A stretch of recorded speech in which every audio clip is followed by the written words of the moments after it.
All right, welcome back, everybody. Let's talk about NFL Week 11.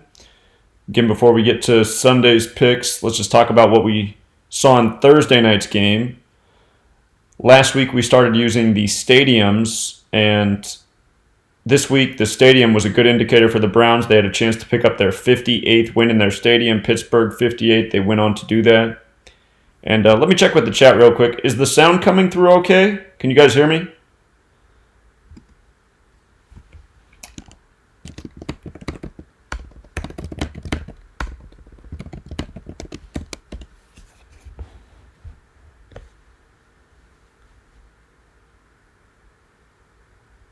I just want to make sure you guys can hear me before we go on.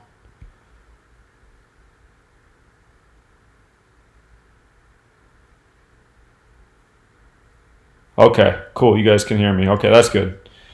All right, so we were looking at the stadium, and it looked good for the Browns. Plus, we saw the Steelers could fall to 1-3 away. And just like last week, we talked about how the Browns could become 1-3 at home, and how they're a team with a bunch of 13 connections. So there's a couple stadium riddles this week as well. Not as many as last week. It's funny, we looked at it last week, and there was so many. This week, there's 2 or 3. Tomlin also had a perfect record with a loss for the regular season and the all-time, so things looked a bit better for the Browns there, and they got it done. Okay, so this week, Cowboys at the Lions.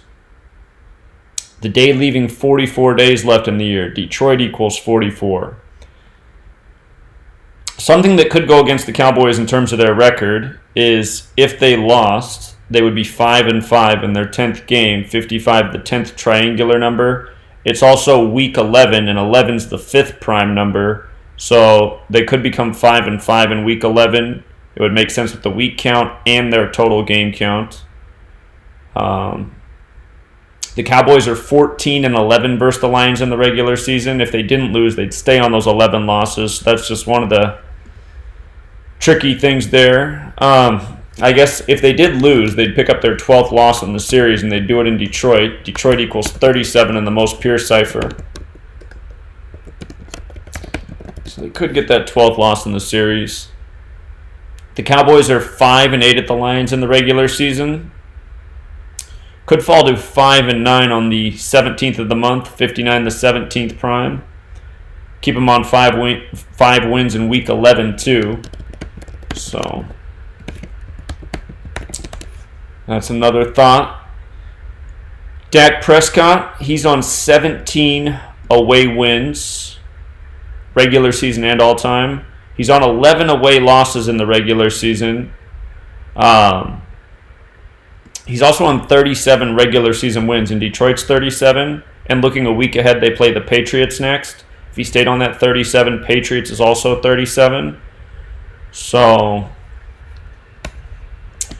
hold on, let me change this around. It's supposed to say 12th prime right here. So Dak's stats, the only thing that looks positive for him besides staying on 11 away losses is possibly getting that 18th away win, because Detroit Lions is also 61 the 18th prime. So you really can make an argument for Dak either way.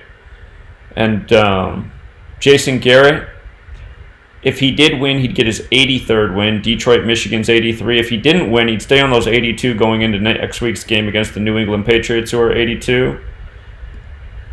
And if he lost, he'd get his 64th loss. Michigan's 64. The game's in Michigan State. Michigan's also 46. Today, Harbaugh got his 46th win in the Battle of Michigan. And let's see. For Stafford, what's encouraging for him is he could get his 41st win at home. His 41st win at home. And Dallas is 41, of course. If Stafford won, he would be 3-3 all-time against the Cowboys, including the postseason. Cowboys is 33. Lions is 33 if you use the rule for S. If he lost, though, he'd be 2-4, and Lions is 24. I guess what I could say about Patricia is 47 date, 15th prime. He's 9-15 right now, and 1 tie, Patricia. The Lions face the Redskins next week. Redskins is 36. If the Lions did not win this week, they would be 3-6-1 to face the Redskins 36. So this game is, I wouldn't call this the game of the week, far from it. Hold on, we got a caller here. Caller here? Hey, Zach. Hey. Just wanted to let you know, with Matt Stafford, he's out this week with a back injury. Oh, really? I didn't catch that. Yep. Do you know who's in then? Some no-name guy. I think he only played maybe 2 games. Let me see if I can find out right quick. Well, I'll do it. Just. Okay. I'll do it. I appreciate it, man. Thanks. Yeah, Driscoll. No problem. It's Driscoll. All right. Thanks, man. All right. Caller? Hey, Zach. Yeah, what's up? Yeah, Matt Stafford's out. Yeah, you and the last caller just let me know that. So it's Driscoll that's in. So, shoot. I wanted him to be in.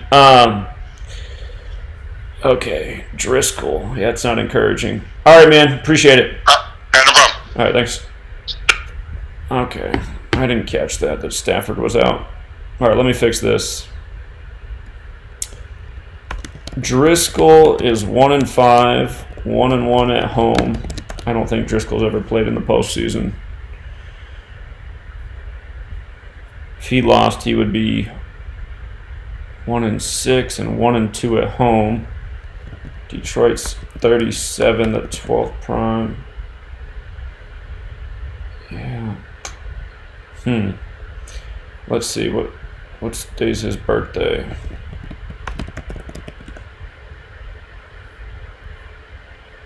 April 23rd, born on the 113th day of the year. Dallas is 113.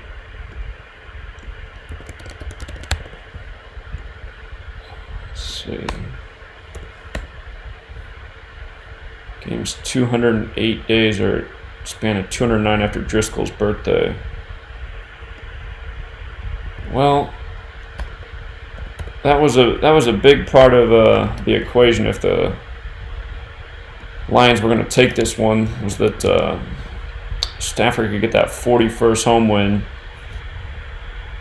So that's not encouraging.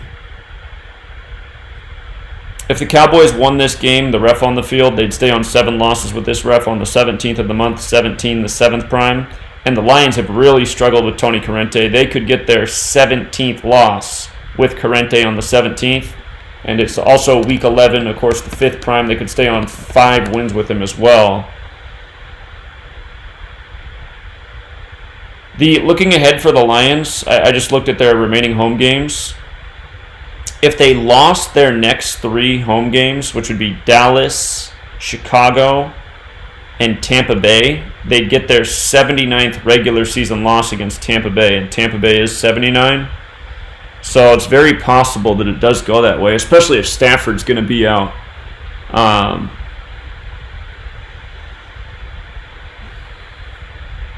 Yeah, with Stafford out, it's hard to imagine the Lions winning. Driscoll's a pretty terrible quarterback.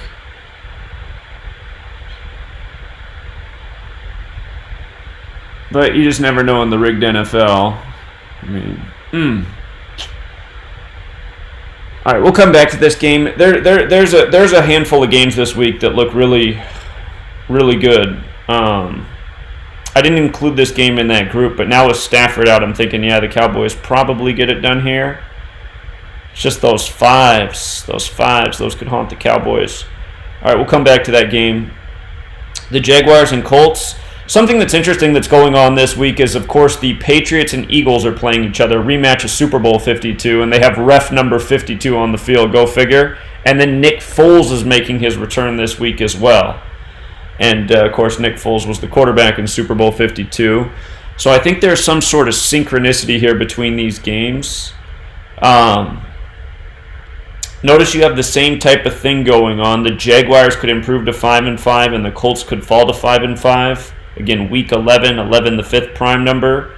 And both teams, it's their 10th game, 55, the 10th triangular number. So, looking at the teams' records, it looks a little bit better from the Jaguars from that point of view. But the 11s with the quarterback tell a different story. Caller? Yeah, what's going on? I know you skipped that game, but I know if you look at Dallas franchise losses, they got 384 losses. Michigan equals 384. They walked in there with that. And Detroit, Michigan equals 83. Jason Garrett could get his 83rd regular season. He could get his 83rd regular season win. Yeah, I do have that up here for Garrett, that he could get that 83rd win in Detroit, Michigan. That's probably what's going to happen with Stafford out. So. Yeah, pretty much. And then if you look at Dak on the 18th prime, Dak could get his 18th and his 61 overall. Okay, I know Detroit Lions is 61, the 18th prime. You get that 18th away win and stay on 11 away losses in week 11. But what did you just say about 61st overall? Oh, I see what you're saying. 61st all-time game. Yeah, you're right. It is his 61st overall game. Yeah, you're right about that. Yeah. Get his 18 and his 61st overall. Yeah, you're right about that. His 61st overall game. I overlooked that. That's a good catch, man. Yeah, that's probably what's going down in this one. That makes sense. Yeah, pretty much. I was thinking the same way because if Stafford played, Stafford had some sinks for the win, but with him being out, that kind of... Yeah, exactly. Kind of just throws that whole narrative out, so... Pretty much. Yeah. But like you said, the only thing I'm scared of is that New England Patriots equals 82. Any they stay on 82 to go in that game? Yeah, that's the only thing I'm scared of. And Michigan 64, but... Yeah, but the 83 plays harder because, I mean, Detroit, it's in Detroit. Detroit's also on the 83rd meridian, so... Yeah, pretty much. Yeah. The Cowboys equal 39, so I'm thinking Dak get his 39, 18, 61 cent. That's what I like. Yeah, I overlooked it. It was a 61st all-time game. You're right about that. So that would make sense to pick up his 18th away win in his 61st overall game. I like that. Yeah, pretty much. Yeah, Fox equals 18 as well. So. That's true. Yeah, so yep. I would just I just wanted to share that insight with you before you skip to the next game. Yeah, it's a good one. Appreciate it, man. Yeah, hey, you're the guy who took the Browns this Thursday, right? Yeah. Yeah. Good call, man. No problem. All right, take care, man. All right, take it easy. That's it. Okay. Alrighty. Yeah, I'm gonna roll. I'm gonna roll with that. With because my concern was that Stafford could get that 41st win, but with him out, that's not as much of a concern.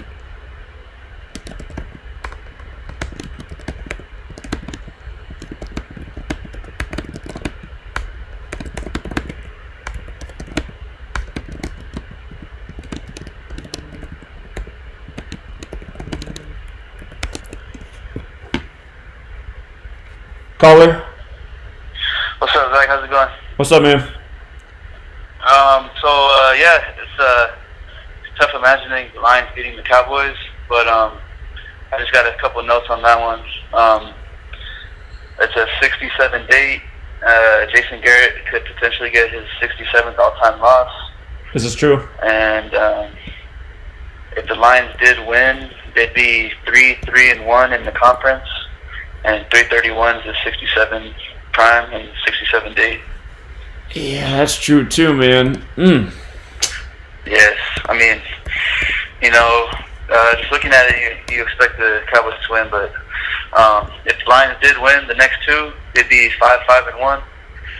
Washington Redskins is 257, the 55th prime, and they could be 5-5-1. Yeah, that's probably the biggest concern right now for me about is just how both teams could become 5-5 because it's week 11 and 11 is the 5th prime. So. Yeah. Yeah. All right, that's pretty much it. Keep it rolling. All right, man. Appreciate it. All right. Okay.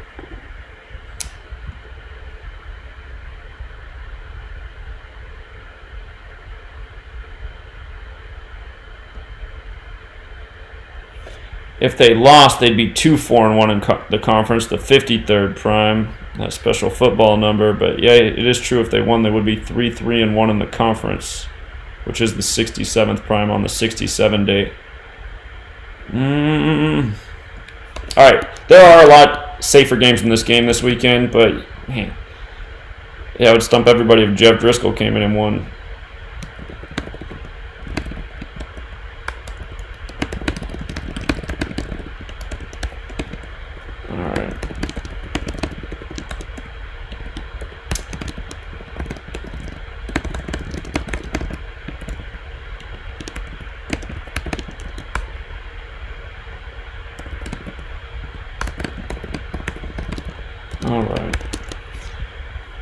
Okay. All right, coming back to this Jaguars and Colts game. So again, on the surface, both teams could become 5-5. Hold on. What's the current line for this game? Let me see something real quick. Indianapolis is a 2.5-point favorite. Okay, let me update that.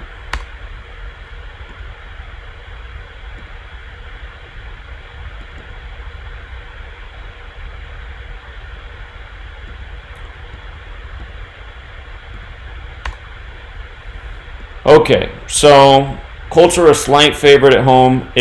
If they lost, both teams would be 5-5. Again, 55 is the 10th triangular number. It's the 10th game for both teams. 11 is the 5th prime number, week 11. Now, the problem with this game is the 11s are a lot different with the quarterbacks. Foles, again, in the regular season, he could become 11-11 away.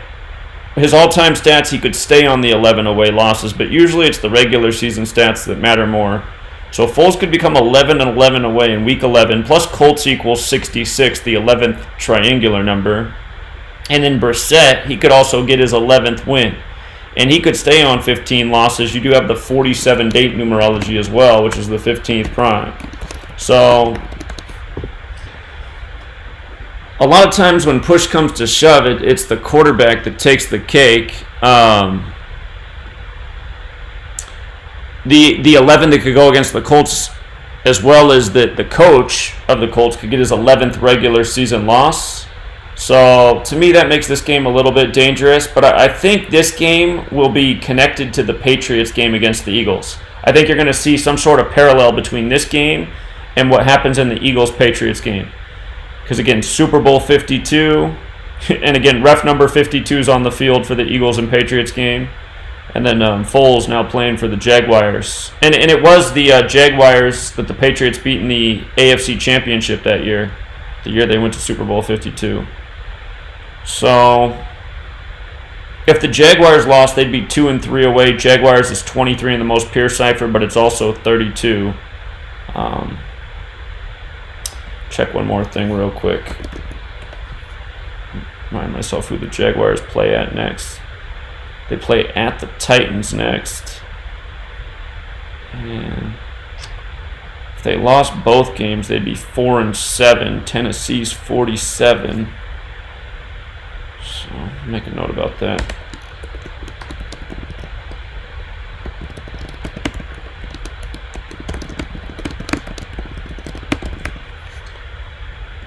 Tennessee's been playing better lately.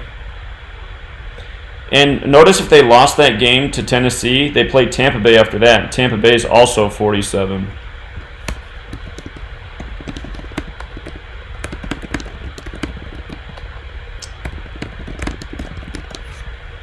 So, I mean, you look at the road ahead, that doesn't look good for the Jaguars, but still, I mean, I wouldn't be shocked if they both ended up 5-5 too in light of being week 11. So, quarterbacks say Colts. Teams' overall records look better for the Jaguars. That's what makes that one tough. Let me look again who the Colts play down the road. Colts got the Texans next week. And at the Texans. They'll go into that game 2-2 away. Houston's 32 if they won it. They used to own the Texans when Luck was on the team. So yeah, we'll keep moving through this because there are better games this week. The Bills at the Dolphins game. Dolphins won 2 in a row last week. They did the ritual with the Colts. The Bills can pick up their 47th win against the Dolphins on the 47 date numerology. The Bills can get the 19th win at the Dolphins in the regular season on the 67 date numerology, 67 the 19th prime. Allen, the one concern is he's already on 11 wins. It's possible if he lost, he'd obviously stay on the 11.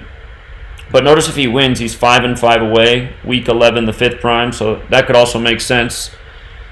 And if Allen did win, he would become 1-1 at Miami in Week 11. He'd become 3-1 versus the Dolphins. 31's the 11th prime. So staying on 11 is one concern, but a lot more of these numbers. There's more things that look better here with a Week 11 win for Allen.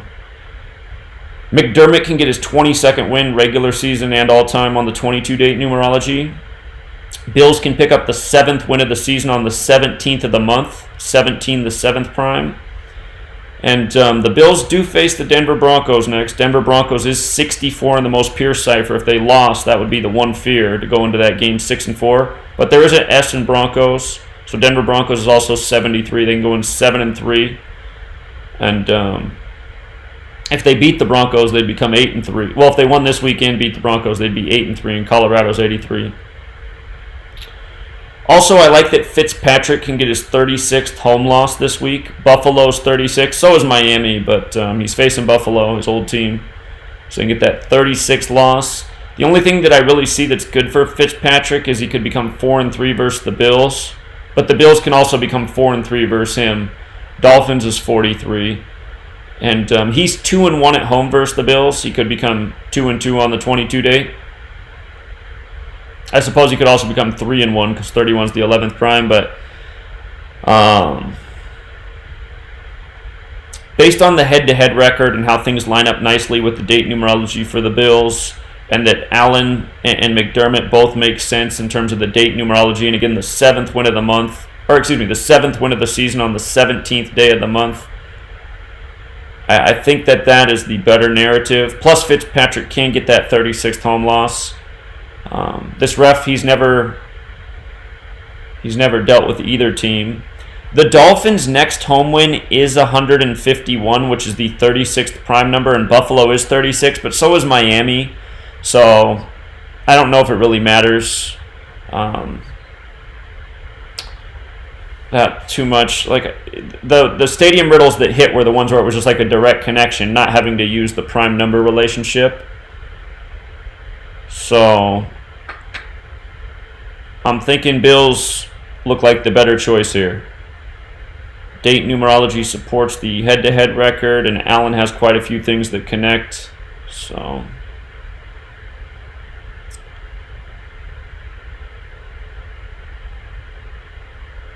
the Broncos and Vikings game, I have a feeling the Broncos might get wasted in this game to bring in Drew Lock. Well, there's even a narrative today that maybe the Broncos are going to take Kaepernick, which would be funny because Kaepernick was drafted by the 49ers through a pick or through a trade with the Denver Broncos. The Denver Broncos traded the pick to the 49ers that got Kaepernick. And remember, the whole Kaepernick protest thing started right after the Broncos beat the Panthers in Super Bowl 50. It was that next season during the preseason that the whole Kaepernick thing started. So hold on, we got a call here. Caller? Yeah, to piggyback off your the 22 sync, it's 20-day numerology too, man. When they play Buffalo, when Buffalo play Denver, it's 20-day numerology. So they Sean could stay on 20 regular season losses. Oh yeah, stay on the 20 to face Denver. Yeah. It's 20-day numerology when he played Denver. So I'm thinking he stayed there. Yeah, that makes sense. Yeah, that makes sense. One other thing I didn't say about this game is the Dolphins can get their 5th home loss in Week 11, the 5th prime. So. Yeah, I definitely like that sync that you did. I like the Buffalo 36 that you did. And only thing I'm torn is the Cleveland Browns equals 79 when they play next, but Cleveland, Ohio dudes 80 equals 80, so they can walk in there. Fitz can walk in there 52 and 80. Oh yeah, I see what you're saying. Yeah. Mm-hmm. Yeah. So. Okay. Yeah, that's what I'm like. I'm thinking Buffalo probably more than likely pull it out. Browns, if you use the rule for S equals 37 too. So. Yeah. They can lose 2 straight. Right. Exactly. Yep. Yeah. So I kind of like that, man. I'm leaning towards the 20 and walking there with that 20. Mm-hmm. Yeah, that makes sense. Okay. Yeah. All right. Appreciate it, man. No problem. All right. Later. All right. Let me write this down though. Dolphins can pick up 5th home loss in Week 11, 5th prime. And 1 second, you guys. I forgot that my computer isn't plugged in. Let me go grab the power cord real quick. Otherwise, it'll probably die during the live stream. Let's take 1 minute.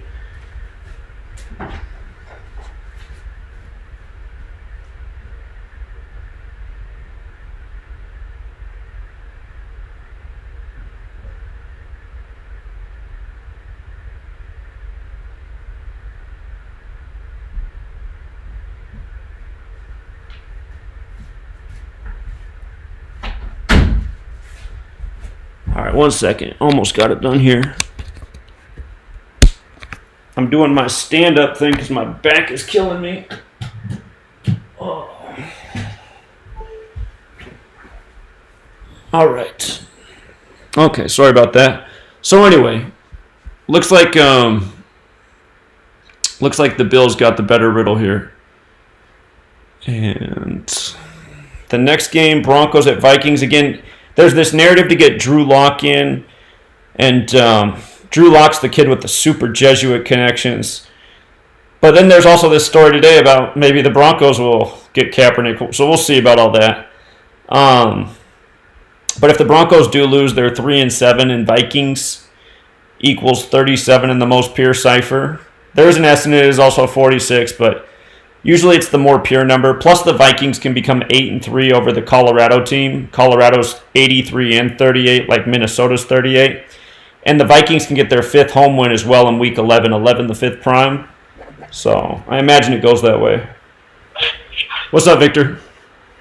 Hey, what's going on, Zach? Would it be okay if I ask you a question about basketball real quick? Of course, man. Okay, so for the Knicks game specifically, so this is the Charlotte Hornets. They turned from the Bobcats to the Hornets in 2014. Right. This is their 11th home game since then that the Knicks have had against the Charlotte Hornets. They're 7-3. So I'm thinking they're 7-3, but overall, since they changed from the Bobcats to the Hornets, the Knicks versus them are 7-11. So what do you think about them staying on the 11 and going to 8-3? Because the next time they play is next year.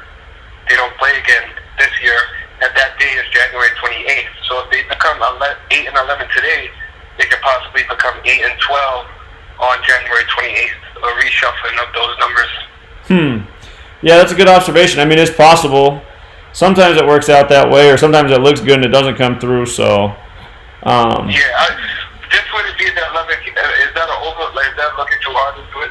It being the 11 games they switched. Well, here, let me pull up my notes real quick on that game. I remember there was it seemed like it was a little bit better for Charlotte, but there was one thing that was going the other way too. Hold on, let me go back and see what I saw in that game. Okay, so if Charlotte wins tonight, they're 6-7, and Knicks is 67. Either team can become 3-3 in home and away record. New York's 33. The one thing that worries me about Charlotte tonight is if the Knicks win, they're 3-3, and then they play Cleveland next at home, and Cleveland's 33. And we're seeing a lot of teams go in with the record that syncs up with the next opponent. The Knicks coach Fizdale, his next loss is 75. Charlotte Hornets is 75, but 21 plays a lot with Charlotte because Charlotte Hornets is 231, the 21st triangular number. So, but what I saw for the Hornets coach was if he won today, he'd get that 45th win on the day, leaving 45 days left in the year. So, Okay. All right. I was just wondering, just because they've only had 11 home games, this is the 11th one going on in November. Charlotte is sitting on 11 wins against the Knicks since they became the Hornets. So I just thought maybe, with the 11th. Well, it could be, man, because if the Knicks win, I won't be shocked because then it'll set them up for their game against Cleveland. So, yeah, it's a tight one. I just wanted to see what you thought about that because the Knicks got a real heavy line. It's like minus 180, so that's just kind of crazy for the Knicks. But that's even a better indicator for me because nobody really is going to put minus 200 on the Knicks, I don't think. Sure. Yeah. All right, man. All right, Zach. Good call yesterday, with the combination of the Philly drive. That was a great one. That was the only one I did yesterday. And honestly, the day before that, the only one I took was the Knicks as well. So you don't have to bet every game. I see people complaining about a lot of bullshit. Well, you had good judgment. I mean, yesterday was my first losing day, having more wrong than right. Yesterday I had 3 right and 4 wrong, so it wasn't a real great day overall. But if you just that's because they make you make a pick in every game, Zach. They them every single thing. The point of it is learning the knowledge. Then, you can listen to what Zach says, but take it to the next level with your own research. You know what I mean? Because you could specialize on, like me, if I'm looking forward to today, I already got 1 or 2 games. I'm listening to specifically to what you say about them. Sure. I'm not looking at 20 games going on. You know what I mean? Well, exactly. Just like yesterday, over all the games we went over, the best value game yesterday did come through. It was the Thunder game because they were a good payout, and there was a really strong riddle behind it. So. I don't know. Like, anybody who listened to yesterday, how do you not just come away from that decode with Boston, LA, and OKC? That's it. Exactly, and that was a great parlay to put together those 3 teams because all those riddles look really good. So. Exactly. You didn't have to sweat anything. But again, Zach, you're doing great work. I appreciate it. And you're also elevating other callers as well. So, thank you. Yeah, people are getting good, man. You're right about that. All right, keep it up, Victor. All right, take care, man.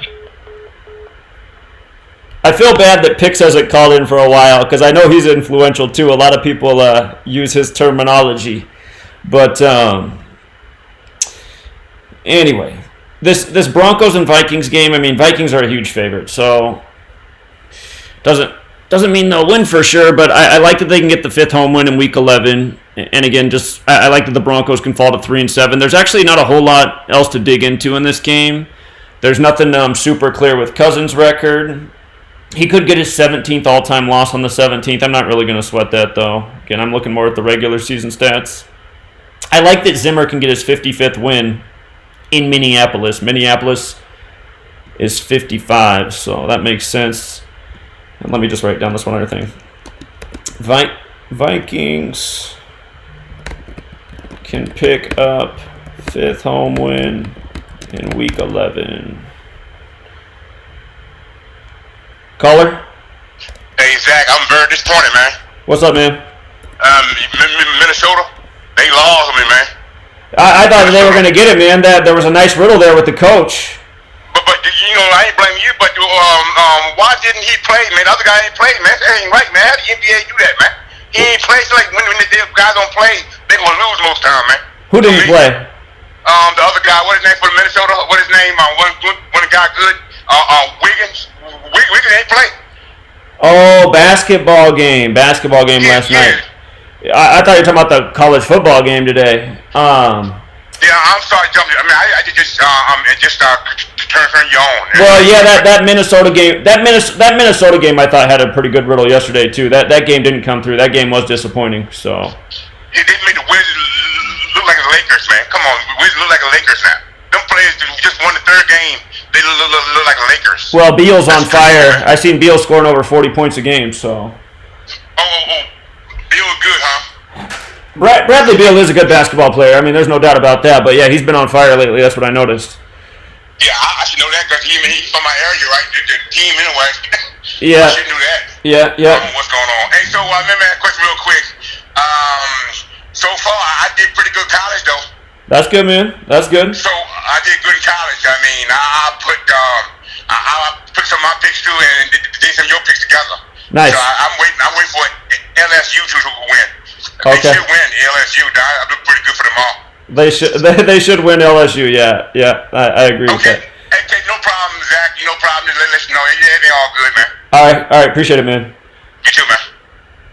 Yeah, the Nines are really coming through today in college football. So, again, today leaves 45 days left in the year, 9th triangular number. So I was figuring most of those teams going for their 9th win would come through. All right, but yeah, I mean, there's not a lot to go off of this game, but I like the few things that are there. Plus, Vikings are playing well, Broncos aren't. The Saints and Bucks game, talked about this last week. Part of the reason I liked the Bucks to win over the Cardinals last week, looking at the stadium record, was that if the Bucks lose this time, they're going to get their 82nd loss. Last week they beat the Cardinals at home. This week, and Cardinals equals 81. They stayed on 81 losses at home against the Cardinals. Now they can get the 82nd loss against the Saints, and the Saints can improve to 8-2.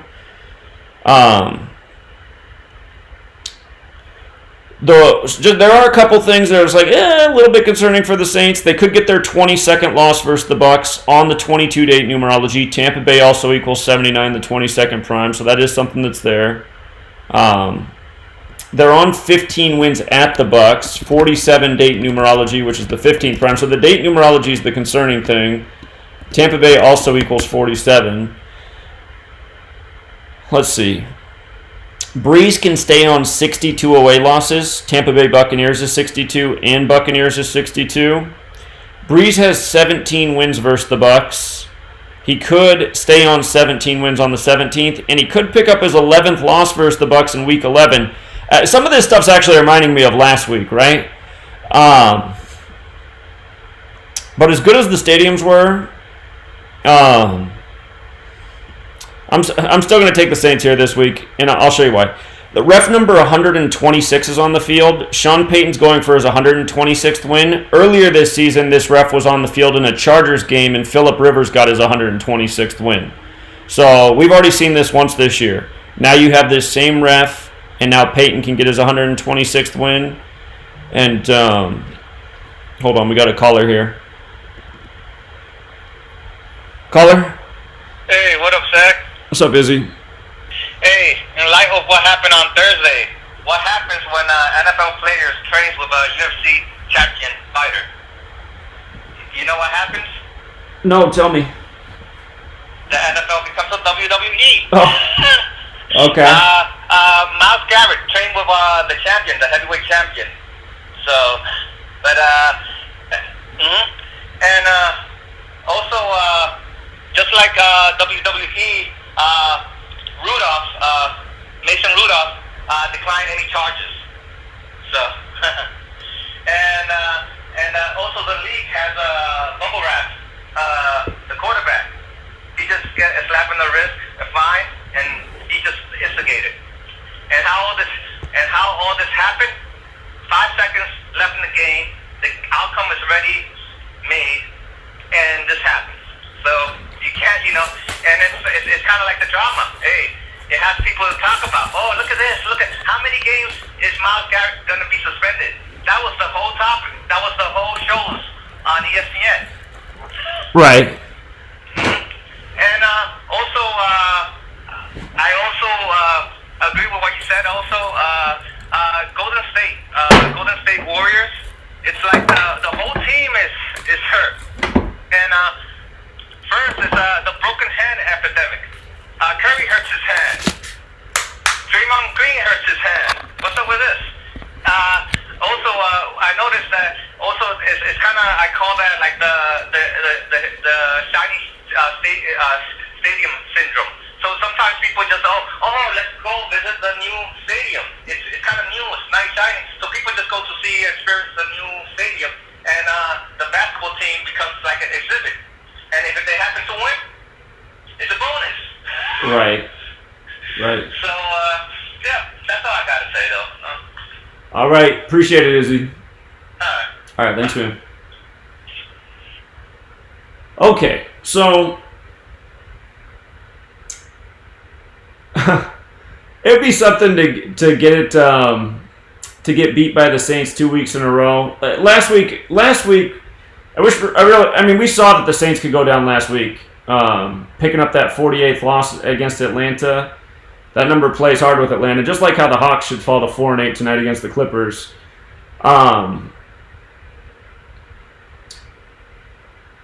So, in the 10s win against Breeze last week, the 11 could go against them this week. I mean, it is there. But staying on the 62 away losses against the Buccaneers also makes sense. And when you look at Winston can get that 19th home loss. It's part of the reason I liked him to beat the Cardinals last week, too, so that he could pick up his 19th home loss against the Saints this week. Saints is 19, plus you have the 67 date numerology, the 19th prime. His next win is 25, which is Tampa Bay. He doesn't have to get that this week. And I'm thinking his next win at home will probably be against the Colts, because that's the next team he plays at home. So if he doesn't win this week, the one thing about this week is you do have the 47 date numerology, which is the 15th prime. So let's see. Why isn't that working? Huh, that's weird. What happened? My keyboard doesn't respond. That is really weird. Huh. Okay. All right. Oh, there we go.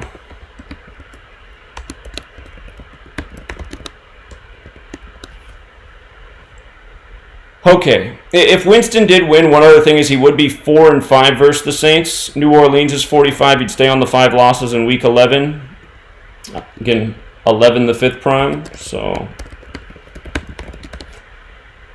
I wouldn't call this game a one-way street, but as good as the stadium records were last week, and the fact that the Bucs can get that 82nd loss at the stadium and Saints is 82, and just Saints in 19. So.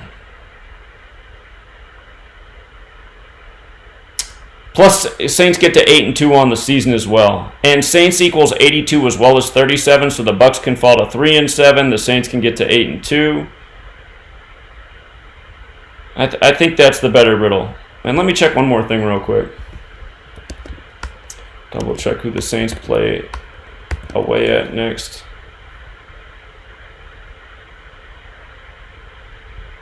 Saints are at the Falcons next.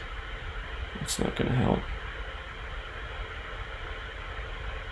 Well, one thing about the Saints actually that I should think about is if they did lose, they would be 7-3, and Carolina does equal 73 who they play next.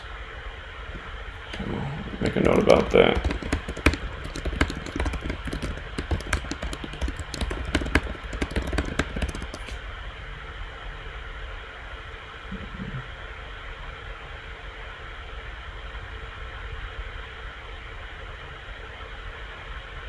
Double check one more thing.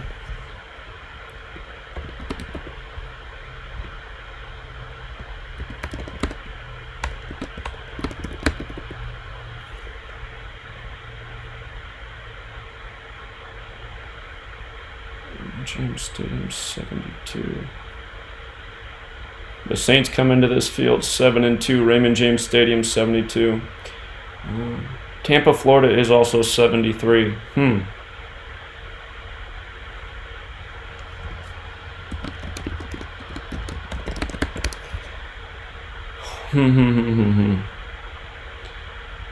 Yeah, I'm just having a little bit of deja vu from last week. I didn't realize how Breeze's numbers were going to line up against the Bucs, because I just know I doubted the 10s last week with the Falcons. It's like, if I do the same thing again, I'm really going to be mad at myself. He can't get that 11th loss versus the Bucs, but he can also stay on 5 losses at the Bucs. Stadium says Saints win, though. The stadium's been, we just started looking at it last week, but I mean, it's been really good, so.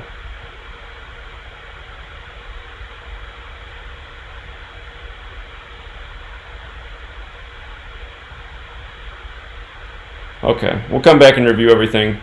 The Jets and Redskins game, I mean, I don't think this game's a good idea. If the Jets did lose, they'd be 3-9 versus the Redskins, that big New York number. I feel better about that if the game was in New York. Gase, let's see. If Gase lost, he would get his 33rd regular season loss in Washington, D.C., which sums to 137, the 33rd prime. Actually, let me do something real quick.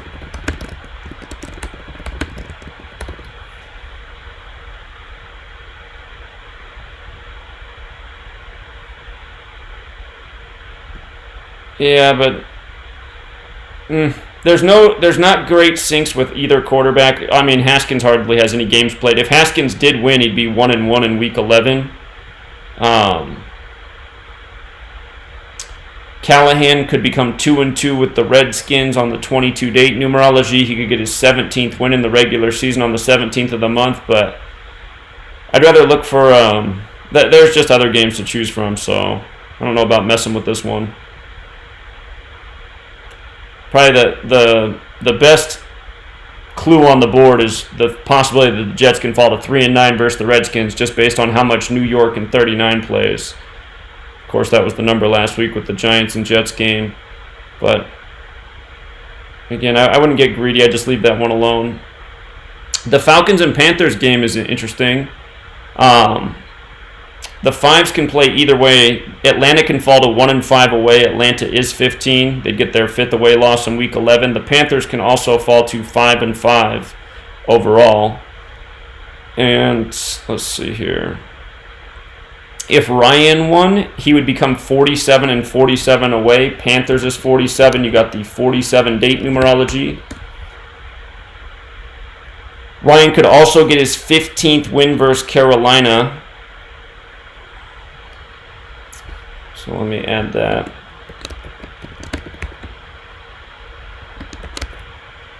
He could get his 15th win versus Carolina.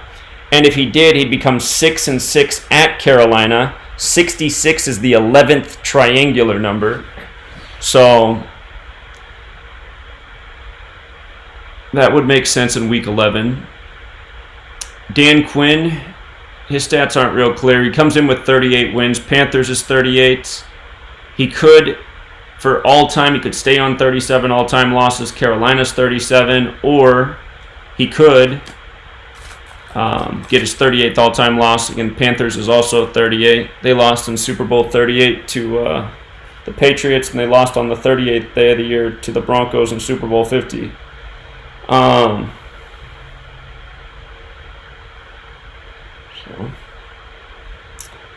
The fact that Atlanta can fall to 1-5 away is concerning because, again, that number plays well with Atlanta. Atlanta's 15 in the most pure cipher.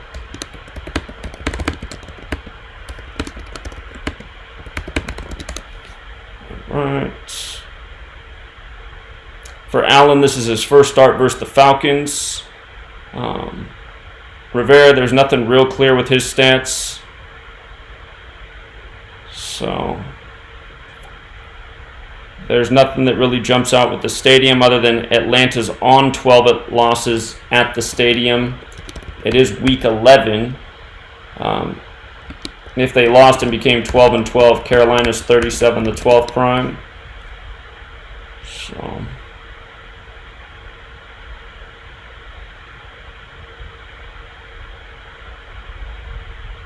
probably leave this game alone too.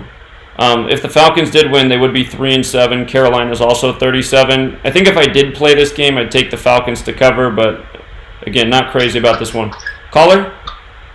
Yeah, the piggyback off your North Carolina 77 with Ron Rivera, you know it's 77 days to the Super Bowl tomorrow, right? It is 77 days to the Super Bowl tomorrow. That is true. Yeah, you're 100% right about that. Yep, and they play New Orleans Saints next. New Orleans Saints 64. So Ron can stay on 64 losses. That's a good point. They'd go in 6-4 too if they won. Yep. So. And that's in the pure cipher too. New Orleans Saints. Yeah. Yep. And Tampa Bay equals 79, and they play at Levi Stadium. Matt Ryan. So Levi Stadium equals 46, and it's 46 day numerology when they the next time they play away. The 49ers play at Levi Stadium. Yeah, that's who Atlanta play the next away game. Oh, okay. Okay. Yeah. Yeah, so he's 46 and 47, so he can walk in there with a 46, stay there, and 46 can stay. I see what you're saying about that. Okay. Yep. Yeah, good observations. All right, no doubt. All right, appreciate it, man. All right, no problem. Okay.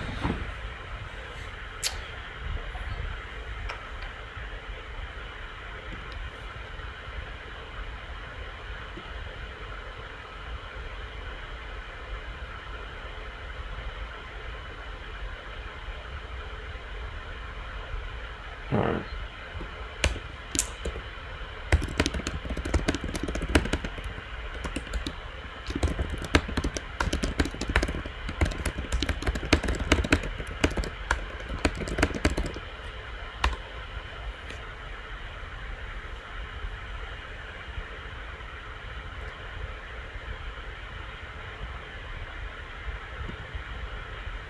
Let me double check something real quick.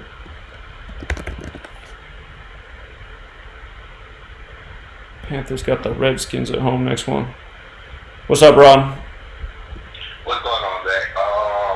Man, it sounds like another 2-3 team parlay this That's how it's gonna be in football. Probably, yeah. Okay. That's all really I wanted. I just got in, but I heard you. The last two was kind of both side narratives. I was just making sure you didn't. It wasn't gonna be like a strong where you had a lot of reads. That's all. Well, there's probably going to be at least 4 or 5 decent ones by the time we're done, actually. So, yeah. Like this, about 4 or 5. Yeah, there'll be about 4 or 5 by the time we're done. Yeah. Oh, I didn't think it would be that many. Okay. Yeah. Because let me ask your opinion about the you got San Francisco, you got Vikings, and then you got it's in Oakland. I know you've been. Oh, Oakland looks super good, man. Oakland has one of the best riddles of the week. So. Okay, but what about Minnesota? Do you see any upsets between the Minnesota and the 49ers? No, Jimmy G becoming 8-1 at home against the Cardinals. Cardinals 81. I mean, that's going to happen. And I like the Vikings too because Bills will fall to 3-7. Vikings is 37. Zimmer will get his 55th win in Minneapolis. Minneapolis 55 and Colorado's 83. So a good team to become 8-3 against. Right. Okay.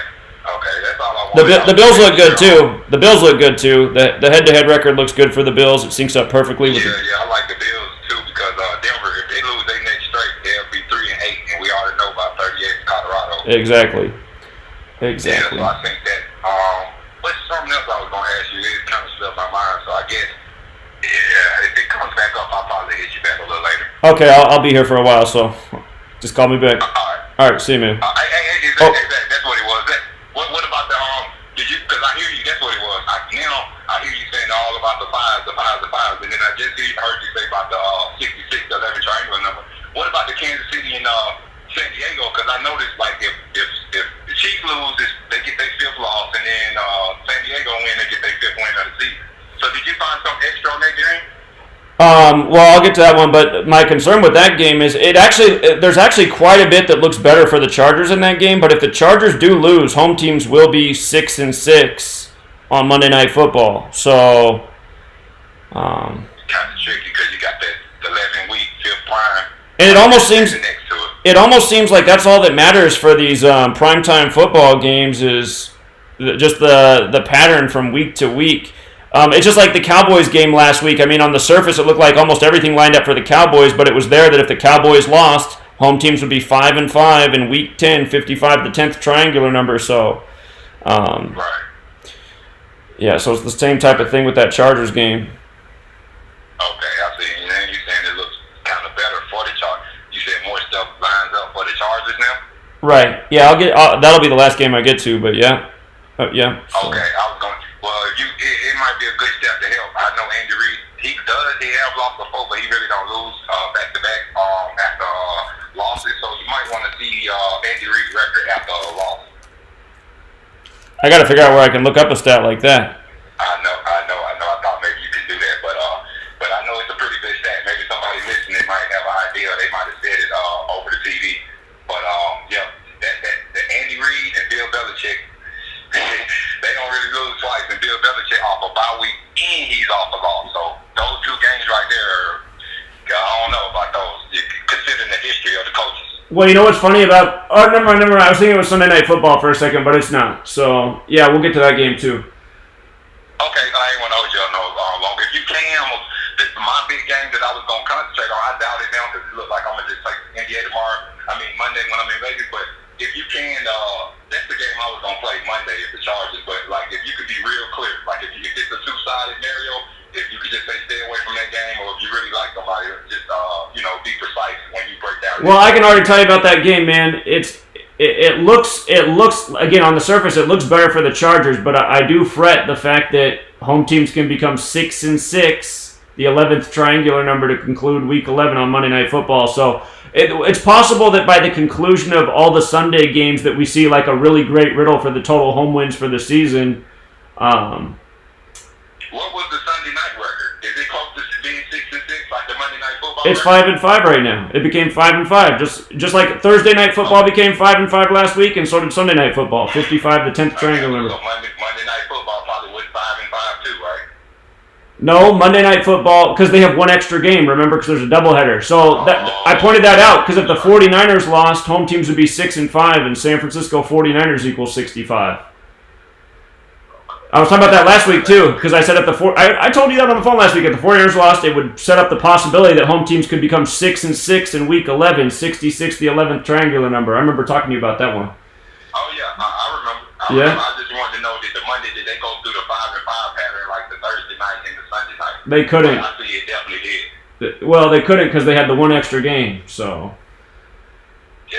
So. Yeah, because remember, there's a doubleheader the first week of the season on Monday night, so there's one extra game on Monday Night Football compared to Thursday and Sunday. I see what you're saying. So that's why Monday night's going to be there first. So basically, if Monday night goes 6-6, will you think that it gives you a clue that Thursday night football and Sunday night football will do the 6-6 thing? Since 66 is kind of like a big number.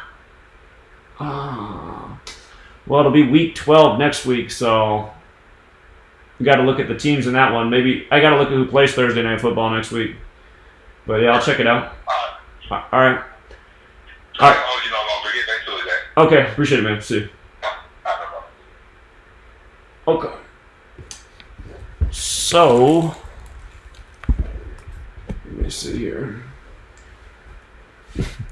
I keep moving around because my back is killing me. All right, let's get back to where we were. So here, just a review for people who got here late. The Cowboys and Lions game, Stafford's out, and he had the best riddle to potentially beat the Cowboys, so with Stafford out, it's still a little bit dicey. Man, I'm still not crazy. It's hard to imagine Jeff Driscoll winning, but anyway. Cowboys and Lions is an interesting game. Jaguars and Colts. Not exactly crazy about this one either, but things do look good for the Bills. They have quite a few things lined up for them on both sides. Vikings look good to go. Saints and Bucks, man, there's more things that line up for the Saints this week than last week. That's for sure. But you have you have something that gives me deja vu from last week. Again, it's the fact that Breeze can get his 11th loss versus the Bucks in Week 11 and stay on 17 wins on the 17th of the month.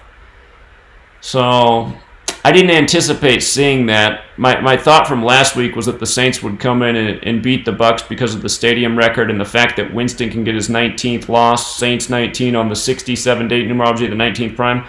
That probably is what's going to happen. And like I said, Winston's next win at home will be 15, and the next team that they play at home that has a 15 connection is the Colts. So that could be it. But tomorrow does have 47-date numerology, the 15th prime. And then again, like I said, you got this ref on the field, number 126. If Peyton wins, he gets his 126th win. And earlier this year, with ref number 126 on the field, Phillip Rivers got his 126th win. So we already seen this happen once this year. So I'm thinking that's a big clue too. Jets and Redskins, I'm not going to mess with this one. If the Jets do lose, though, they're going to be 3-9 versus the Redskins, like 39, that New York number. Haskins would get his first career win, becoming 1-1 in Week 11. I think Haskins is wearing the number 7? 7-11 maybe? Yeah, he is wearing 7. Still, there's not a lot to go off of there. If you're trying to play it safe. I don't think Redskins-Jets is safe. This Falcons and Panthers, the 5s can play either way. I don't like that because 11's the 5th prime number. Falcons can fall to 1-5 away. Atlanta's 15. Or Panthers can fall to 5-5. But they do play the New Orleans Saints next week, 64. They'd go into the Saints 6-4 with a win. And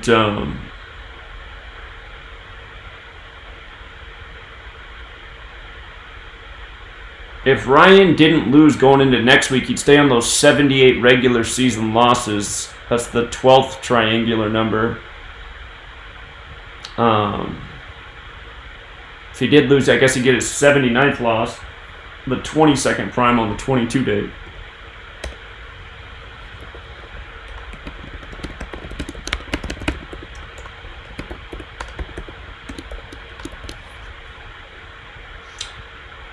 Okay, let's see.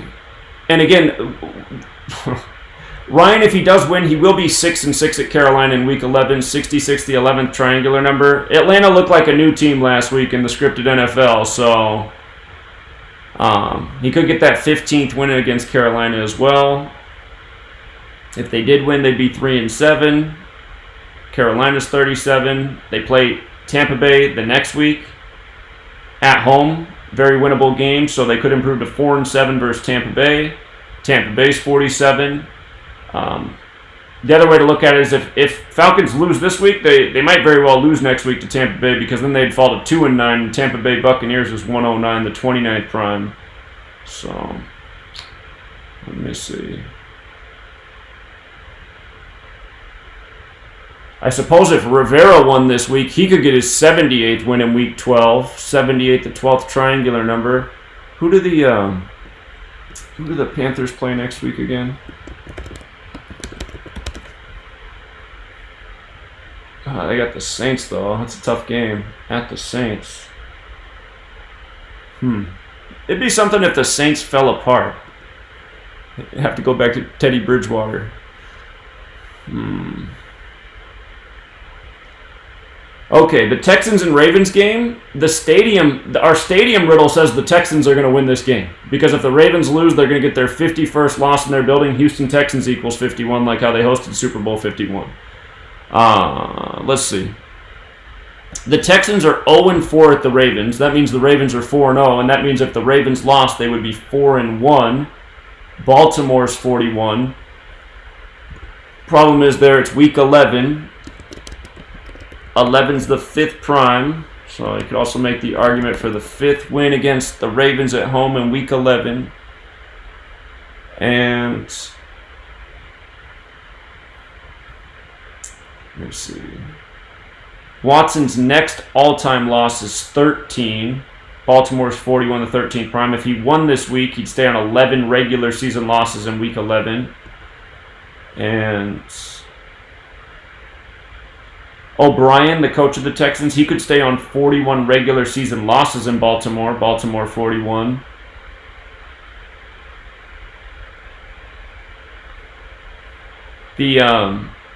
The Texans, they play at Tennessee next week. The Titans is 43, so I think there's a good chance they split their next 2 away games to get to 4-3 away. If they lost this week, the Texans, they'd go into Tennessee 3-3. Tennessee also equals 137, the 33rd prime. Tennessee equals 34 as well. I don't think the Texans would lose 2 in a row, though. So if the Texans won this week and next week against the Titans, they'd be 8-3. Texans is 83, and so is Titans. I mean, there's a few different scenarios that could work out there. But as we get to here in a second, the stadium record.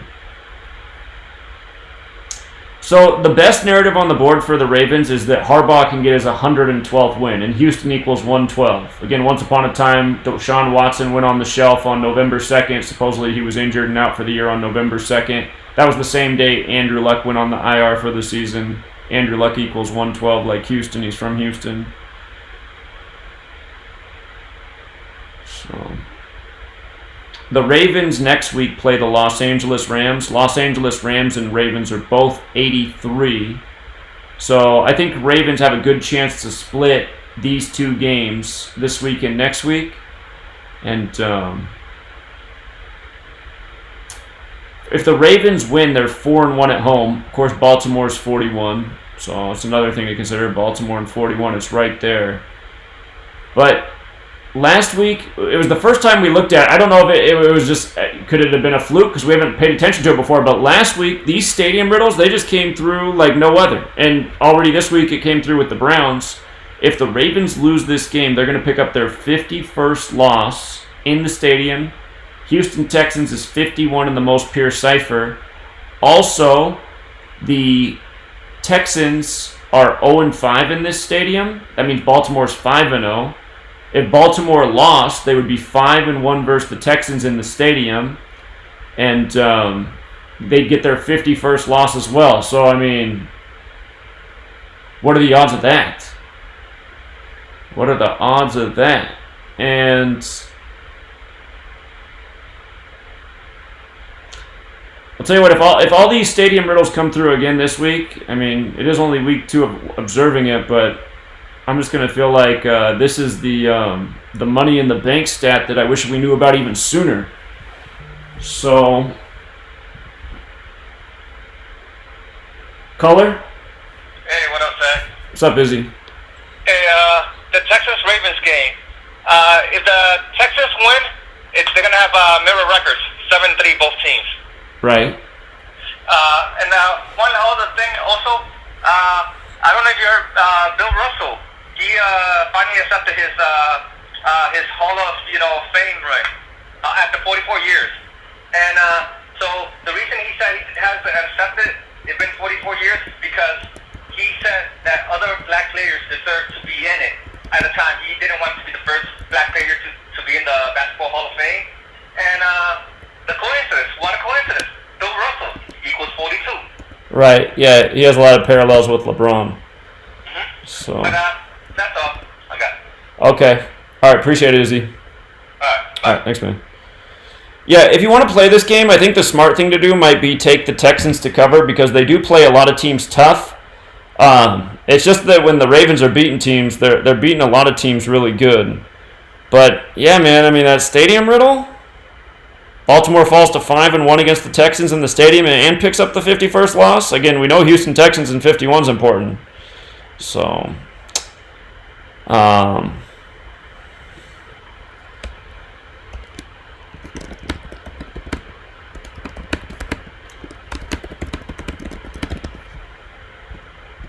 That's just what really jumps out at me. And again, I wish we'd paid attention to this stat with stadiums for longer. It was Money in the Bank last week, and again, it was Money in the Bank Thursday night. So Texans would definitely be a nice payout. Again, the other thing is this week there is a good enough group of games where you'll have like 4 solid teams for a parlay. If you want to put together some smaller parlays on the side to try to multiply that even bigger. Ravens not Ravens, but Texans on the money line, I'm sure a pretty nice payout this week. So, caller? What's up, Zach? How's it going, brother? Hey, man, it's going right. Just curious, I know we're doing the NFL, but the Raptors look pretty solid tonight. What's that? Raptors in the NBA, they look pretty solid. Well, they can get to 6-1 versus the West, and Mavericks is 61, like we talked about with them winning the last one, and then I believe they're one of the teams that can pick up their 9th win today. So. Yeah, it's been crazy with the 9. It's been really good. Yeah, I figured 9 would be a great number today. So. Got it. And the only downer is 4-4, right, for the next game against the Hawks. Yeah, and so far that 44 hasn't really been coming through with the Hawks this year, so I wouldn't sweat that too much. Okay. Got it. Okay, sounds like the plan. All right, brother. Thank you, man. All right, yeah, welcome. All right, bye. See you. Okay. Okie dokie. So yeah, I mean the stadium screams Texans, but if it's all about the stadiums, I almost feel like I should just stop decoding everything else. We'll find out this week. If the Texans win, I know it is all about the stadiums. So, but you get the 5-1 in 2 ways, 51 in 2 ways. Cardinals and 49ers, again, 49ers aren't a great payout this week, but you put them in a group, a solid picks to parlay, they'll be helpful. And 49ers should get it done here. Again, Jimmy G, where's he at? He can become 8-1 at home. Cardinals is 81. Just like how the 49ers go into this game 8-1. We talked about that last week. One of the concerns for the 49ers in primetime, losing to face the Cardinals 8-1. So, pretty sure there Jimmy G will be 8-1 at home. And, caller? Yeah, hi. I've been watching for a long time, love the stuff. I haven't really dabbled into Decode yet, but if we're talking about the stadium code possibly working, could someone who does know the decodes maybe go back like 2 or 3 weeks, double check, reverse engineer, and see if that works? I suppose that is a thought. Yeah, you can go back through and check. I mean, yesterday I don't know if you watched the Thursday night decode, but last week there was about 6 games where the stadium riddle, they were all perfect, and then we were watching it on the Browns game too, and it hit on the Browns game as well. So we don't have a huge sample size, but so far pretty much everything we've seen has been right on point. Awesome. So that's why the Texans at 51 thing. I mean, it looks pretty good. So, but yeah, that is a thought to go back through the games and. Yeah, maybe not every week, but maybe like 2 or 3 games per week. Just test it out. Sure, you just have to make sure you kept track of the records right. I mean, so Yeah. be some accounting to do, but yeah, it could be done.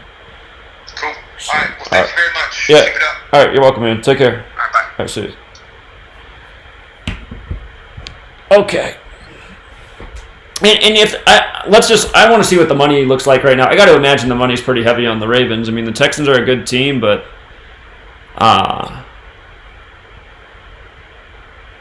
or hold on, I'm on the wrong day. Just the way Baltimore's playing, I got to imagine people are putting it on the Ravens. Let's see. I remember earlier this year, I think it was First Take, where they were talking about Lamar Jackson and Deshaun Watson and Patrick Mahomes. And the consensus of that conversation was they all thought Deshaun Watson was the best, which I thought was interesting. I think Deshaun Watson's a great quarterback. I loved watching him play at Clemson, but in light of the way Mahomes has been playing, I just thought it was weird how they were all favoring Watson. And Lamar Jackson, too. I mean, he's been playing great, so... here it is. Well, there's going to be a lot more money on this. Wow, there's more money on the Texans right now to cover. Huh. That's interesting. Well, that surprises me. That could change by game time. I bet you there'll be way more. I bet you there'll be about $400,000 more on this game by the time it starts tomorrow. So, yeah, I'd keep an eye on that. That surprised me, though. Right now, there's more money on the Texans. Okay, but yeah, in this Cardinals game, I suspect Jimmy G gets to 8-1 at home. About the best thing going for the Cardinals is that they could improve to 4-6-1 because Levi's Stadium is 46. Notice the Cardinals can pick up the 31st loss versus the 49ers. 31's the 11th prime, week 11. So they could also stay on... They could stay on 17 losses at the 49ers on the 17th of the month, but I doubt it. I think Jimmy G getting to 8-1 at home is where it's at. So Cardinals can also pick up their 11th loss with this ref. Caller? Hey, what's up, Zach? Hey, man. Hey, so I'm all in on the Texans this week. One thing I did notice, Deshaun's first name does equal 27, I believe, in full reduction. So just a thought for that Super Bowl riddle. And I know you all on the Raiders this week, but I noticed the Raiders are too huge of a favorite on Vegas. That's a cause for concern. And then you got the Bengals, who could become 1-9 this week with the 67 date. And I believe they could become 1-7 away with being the 17th of the month tomorrow. So... Yeah, I like Derek Carr, man. He can get his 24th win at home. Bengals is 24, and Gruden can get his 105th win. Cincinnati Bengals 105. Normally, when there's an alignment like that, it's good to go. Plus, not only that, but the Raiders will become 5-1 at home, and Cincinnati's 51. So. Okay, yeah, I hadn't even looked at that game. I just saw how Vegas had the Raiders like negative 600 or something. I'm like, really? I'm like, Oakland's not even that good, but yeah, it's like that. I think Raiders will only lose one more game at home at this stadium. I hear you on the 1967 thing. I mean, it is there. But usually when you have an alignment that nice with the coach and QB, it's good to go. So. Right, yeah, for sure. Yeah. All right, Zach. All right. Appreciate it, man. Yeah. Okay. Hold on. Okay, so that is the next game. So Bengals at Raiders. Okay, so you heard that's pretty much the one thing for the Bengals becoming 1-9. They'd also become 1-5 away. You also have the 47 date numerology, so their record could tie in with the date numerology. But again, that's just like the primetime game Thursday Night Football. The date numerology looked good for the Steelers, but everything else looked good for the Browns. And almost every time you get a great alignment with the coach and the QB. You know what? I do see one thing I was blind to this whole time. It is right there, too. Okay, there's one thing they could go against Carr. He could get his 51st loss. Cincinnati is 51, but I was looking at his home record. 24th win, Bengals 24. And again, Gruden gets his 105th win, Cincinnati Bengals 105. And the Raiders become 5-1 at home. So I think that's where the riddle's at. And the reason I think the Raiders only lose one more game at home is because their next loss in their stadium at home is 131. And Oakland equals 131. So let me put the Raiders schedule back up here.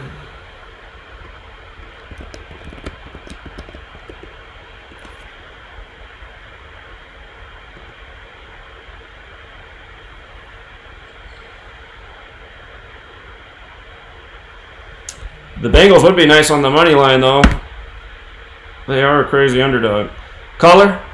Hey, Zach, I want to ask a question. I'm driving trucks a lot. I had time to look at it. How do you do the stadium anyway? How do you do it to match the stadium up? Are you in the live stream chat right now? Yeah, but I'm driving. I'm for driving. Remember? You know what I'll do? I'll post it on the Patreon wall, the link, after the Decode, and I'll just say Stadium Finder stats for NFL, and then yeah, you can just use it. So okay, besides that, the NBA building help too. NBA doing okay, and their arenas, they doing okay. I haven't even looked at the NBA arenas. I look at it with football because there's not so many games with football. Basketball, there's so many games. I doubt it's as useful for basketball. Okay, what about college football? You think it's college football you look at it yet too? College football for the stadium? I haven't done it for college football. Yeah, I could look into that as well. So we've just been doing it with the NFL so far. So it might be a secret sauce right there for us, man. For the NFL, man. If it work out, that's good, man. Right there, man. Well, so far it's really good. So we're gonna keep looking at it. Okay, no problem. You better work. No problem, sir. No, you be good, man. All right. Take care, man. All right, See. yeah. Okay. Okay, but yeah, you got the alignment with the QB and the coach. I always love when that happens. It's the only game that's like that this week. So the whole time I wasn't noticing that Carr could get his 51st overall loss. That is the Cincinnati number. But again, Raiders can get to 5-1 at home as well. So, and I was saying I think the Raiders will only lose one more home game.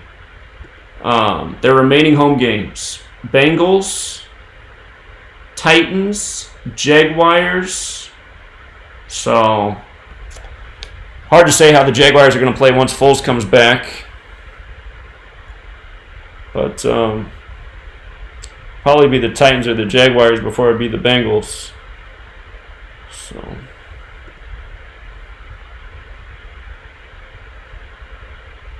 also with this ref, Sean Smith, the Bengals are 1-0 and the Raiders are 0-1. They can both become 1-1 in Week 11, They can both become 1-1 with this ref if the Raiders win. So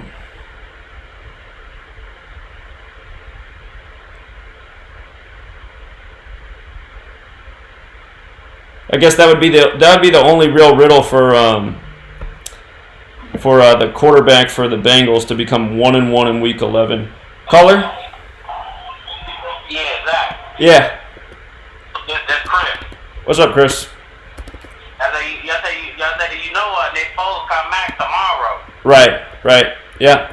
Yeah, he started tomorrow. And that's another question, man. Do you think since he come back tomorrow, do you think he could lead the Jaguars to the playoffs, man? You know they always do these magical runs with him.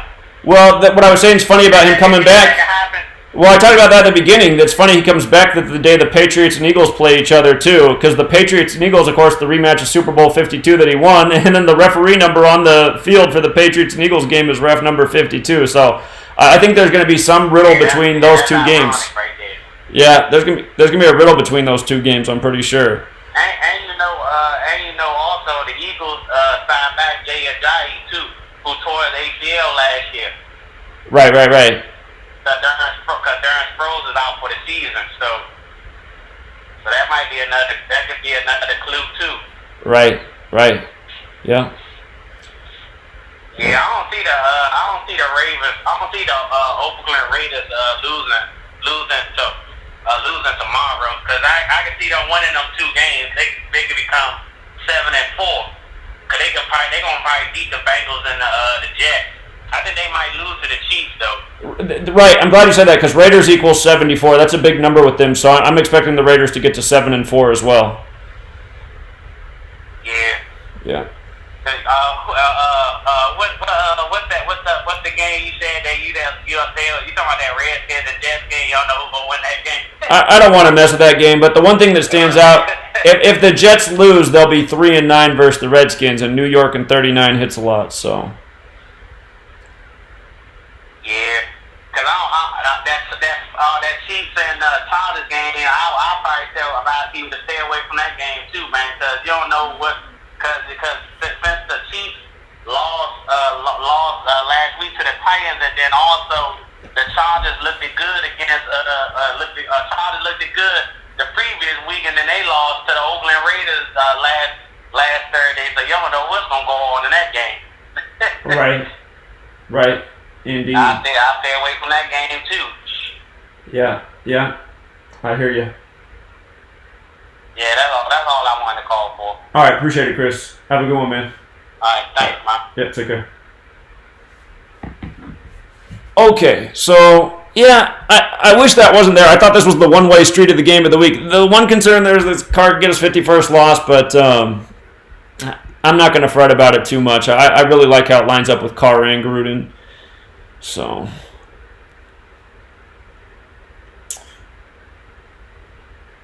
yeah, and Raiders getting to 7-4, it makes sense too.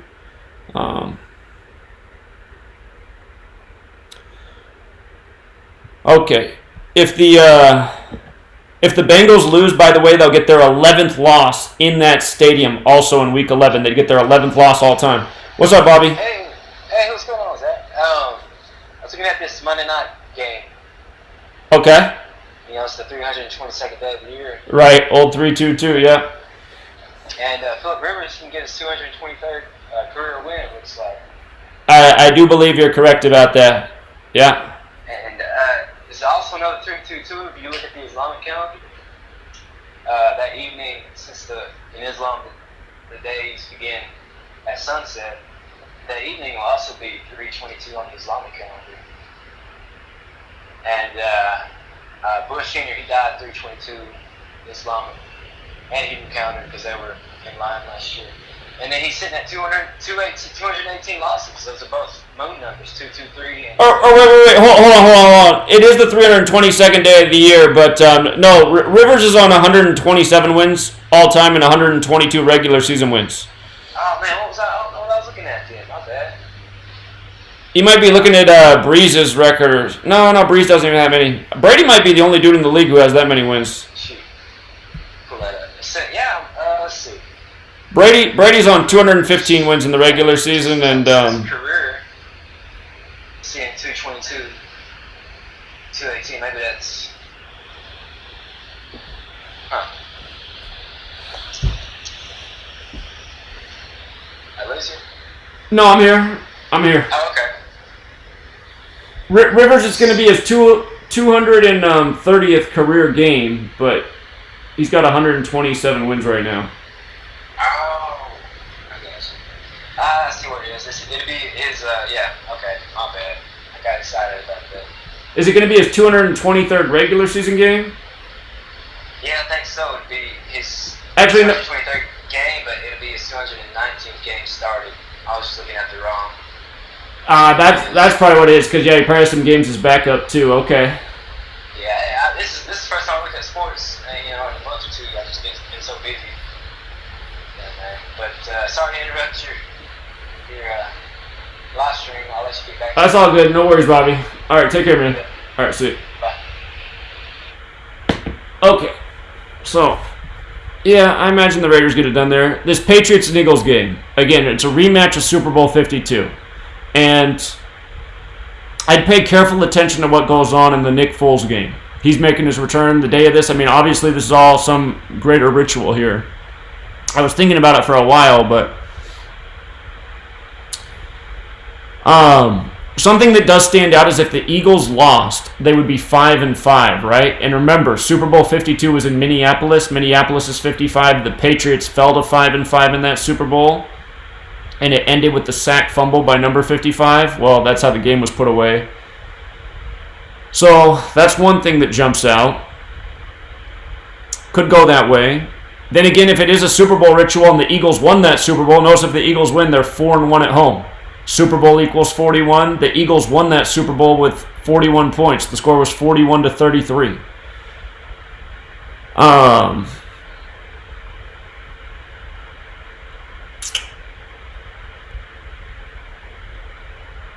Okay, so other things to look at in this game.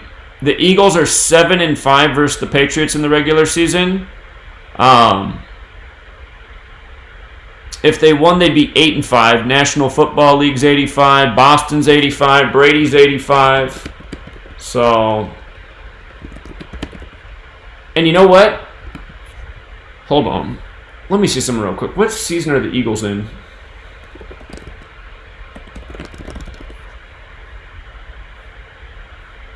The Eagles might have won the Super Bowl in their 85th season. Let me check that real quick.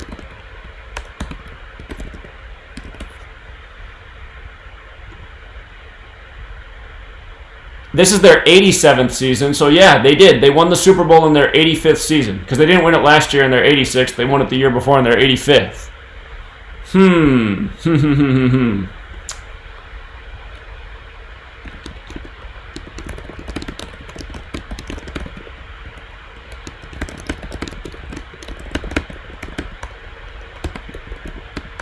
Okay, so if Eagles do win, they are going to be 8-5 against the Patriots, and they'd be 4-1 at home. So there's your Super Bowl number 41. Notice the Eagles are 5-2 versus the Patriots at home in the regular season. 5-2. If they lost, though, they would be 5-3, and Patriots is 53. If they won, they'd be 6-2. Minneapolis also equals 62. That's where the Super Bowl was. So let's make a note about that real quick. They prevented Brady from becoming 6-2 in Super Bowls by beating him that year. The Eagles are 8-6 versus the Patriots all time. If they lost, they'd be 8-7. It is the Eagles' 87th season right now. Philadelphia Eagles equals 87, but it also equals 96 if you use the rule with S. So, some things to think about there. Caller? You just said that this is the Eagles' 87th season. Right. And Philadelphia Eagles equals 87. Yes. And if the Eagles lose, the Patriots will come 7-8 or 8-7 against the Eagles. The Eagles would be 8-7 all time against the Patriots if they lost. That is true. Yep. Yes, but I just had to throw it in there. But I wanted to go on the old one that you already went through, that Atlanta and Carolina game. You know, overall, Atlanta could get their 31st win, and, Matt Ryan equals 31. 31st win in the series? They can get their 31st win of the series, and Matt Ryan equals 31. Oh, yeah, you're right about that. 31's the 11th prime. Yeah. And they can win 4 in a row. And doesn't Atlanta Falcons equals 40? Atlanta Falcons does equal 40. That is true. Yeah, that's all I had. Just the 31, and they can get 4 in a row. Yeah, that 31's a great observation. I overlooked that. Yeah, nice one. All right. Appreciate it, man. Thanks. Okay.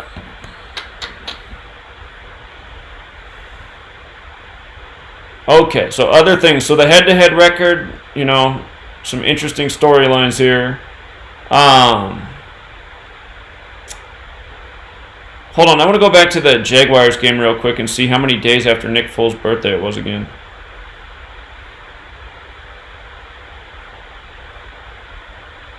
Because they always use the Colts for riddles with the Patriots as well.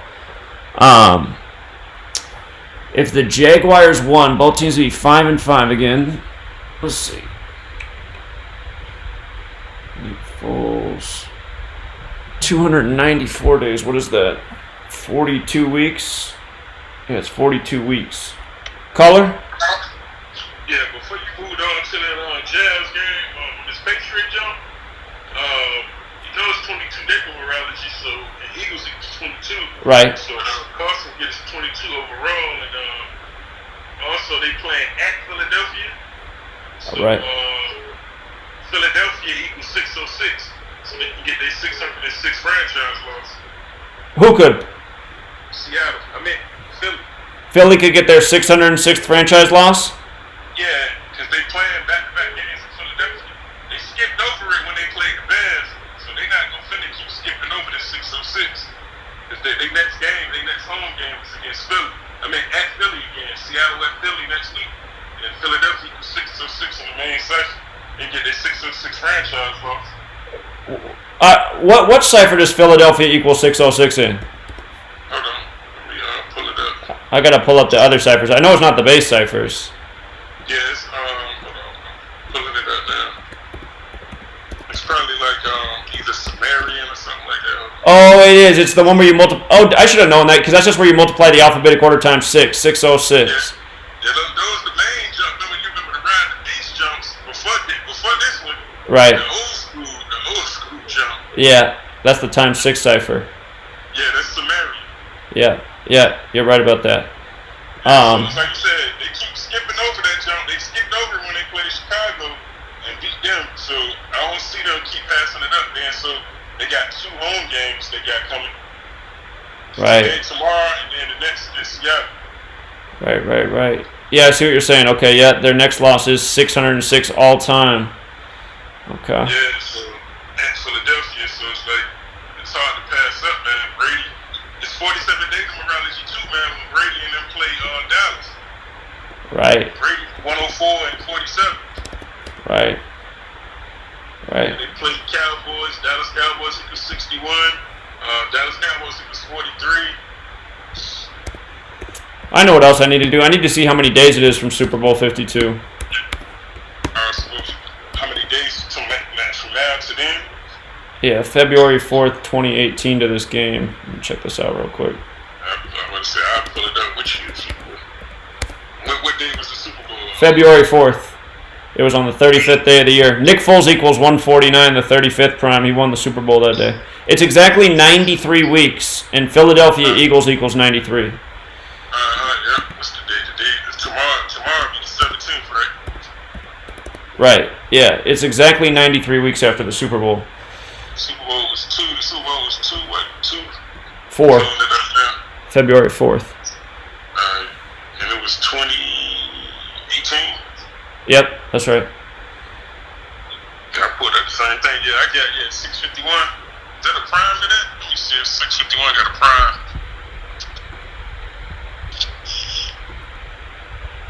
Nah, it ain't got no prime shit. Yeah, I'm looking at it, yeah. So you said 93 weeks. Yeah, man, it's hard to see. Like you said, man, it's hard to see Brady losing back-to-back. Man, so with all the connections with the 47 and the 606 and the 22. He just came out and said he wants to play to age 47 on the day, leaving 47 days left in the year. So, yep. Yeah, that's hard to pass. It's hard to see them passing up. Yeah, so 47 day numerology when they play Dallas. Dallas equal anything with 47 in it? Arlington, I think Arlington. Well, what I saw with Brady specifically in this game is that if he wins, he'll get his 216th win, and the Kia David equals 216. That's the biblical thing that's written about in the letter to the Church of Philadelphia, and he'd stay on 61 losses in the regular season, the Philadelphia number. So. And you see he walked in with the 215 because you know Philadelphia, Pennsylvania area code is 215. That's right, it is. Yeah, you're right about that. Yeah, so you said that. Look, Philadelphia is 245. He walked in with the 245 and 71. Yeah. And you see his overall 245 and 71. Philadelphia was 245, so he walked in there with it. Right. That's why I said it's hard for me to fit them to pass up that 606. Yeah. Unless the Eagles are going to go on a little run. Yeah. I definitely can see them losing to the Patriots and maybe possibly beating Seattle because Seattle equals 19. So I'm thinking they probably lose to the Patriots and beat Seattle maybe.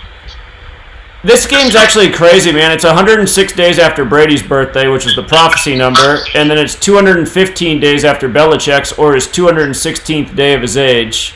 Correct. So, yeah, this is a big riddle right here. Well, it's definitely, like you said, they could, like you said, they could get Philadelphia their own tribute, to get the 22 on the 22-day numerology. Eagles equals 22. Right, that would be Wentz losing, getting that 20-second loss. Exactly. Don't Seattle equals 28 too? Yeah, it does. So that's what I'm saying. They probably walk in with that.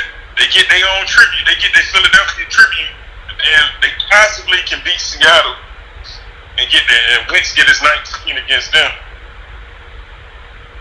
Because you see how they switched the time. They switched the TV from because NBC equals 19. That's true. Wentz can get his 19th win at home next week against Seattle. That is true. That's what I'm saying. Yeah. This game was supposed to be on Sunday Night Football, but they switched it with Green Bay and San Fran. Yeah, it seems like it should be a Sunday Night Football game. And in fact, when I first decoded it, I decoded it as the Sunday Night Football game because I just thought it was. But yeah, they switched it. Yeah, they switched it Tuesday. They switched it. They put Seattle and Philly at 1, and they moved Green Bay, San Fran to the Sunday night schedule. Huh. Okay. Yep. Yeah. So, yeah, man, it's hard for me to see Brady and them losing back to back, but. Right. Yeah, I hear you. Yeah, yep. But you can keep cooking though. All right, appreciate it, man. All right, no problem. All right, take care. All right. Okay, so the game is 93 weeks after Super Bowl 52, and there's all sorts of reasons that's interesting. And Philadelphia Eagles is 93, so is Minneapolis, Minnesota, and it's on the 93rd meridian. And in Super Bowl 51, the year before this, the Patriots ran 93 offensive plays. Tom Brady had 62 passing attempts in Super Bowl 51. Minneapolis is 62. Let's see here. If the Eagles lost, they'd be 7-6, right? This home of the 76ers, 1776. What's going on in the NBA tomorrow? I just gotta see, make sure these teams aren't playing each other or something.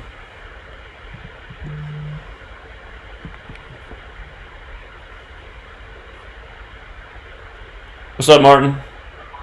Hey, how you doing? First of all, I want to say I appreciate the shout out you gave me last stream. I mean, I didn't catch it, but I heard you give me a shout out, so I appreciate that. Of course, man. That was you who found the stadium thing, wasn't it? Yeah, that's me. Yeah, and that might be the find of the century. So. Not jumping conclusions, but no, I do think it's a pretty solid tool right now. I mean, but like I wanted to say, I mean, I didn't get the Thursday game. I wanted to tell you that just that for Thursday night football, like I found the stats for all time Thursday night football for the Browns. And I should have called in, but I couldn't at that time. But it was like Browns was 6-8 on Thursday night football, and with the win, they became 7-8. Cleveland. Equals 78. Cleveland, yeah. Cleveland, they look good. So. And so for what I have today, remember you gotta understand, like, not you, but I'm just saying people in general, like when they're doing decodes and researches. Remember, Drew Brees used to play in the Chargers as well. So make sure you're looking at his Saints record as well, because right now he's on 82 losses. So, Saints equal 82. They could win out. That's just a thought, in my opinion. I'm not saying that that's what's going to happen, but I'm just saying he's on 82 losses right now at the Saints quarterback. Sure. Yeah, so he might not lose anymore. I hear what you're saying. Yeah, so he can win out on that. Then put Raiders and Bengals game. I do favor the Raiders. Of course, I'm biased though, but John Gruden against the Raiders. Against the Bengals, he's 3-1. So 4-1. Oakland. Oakland 41. Yeah.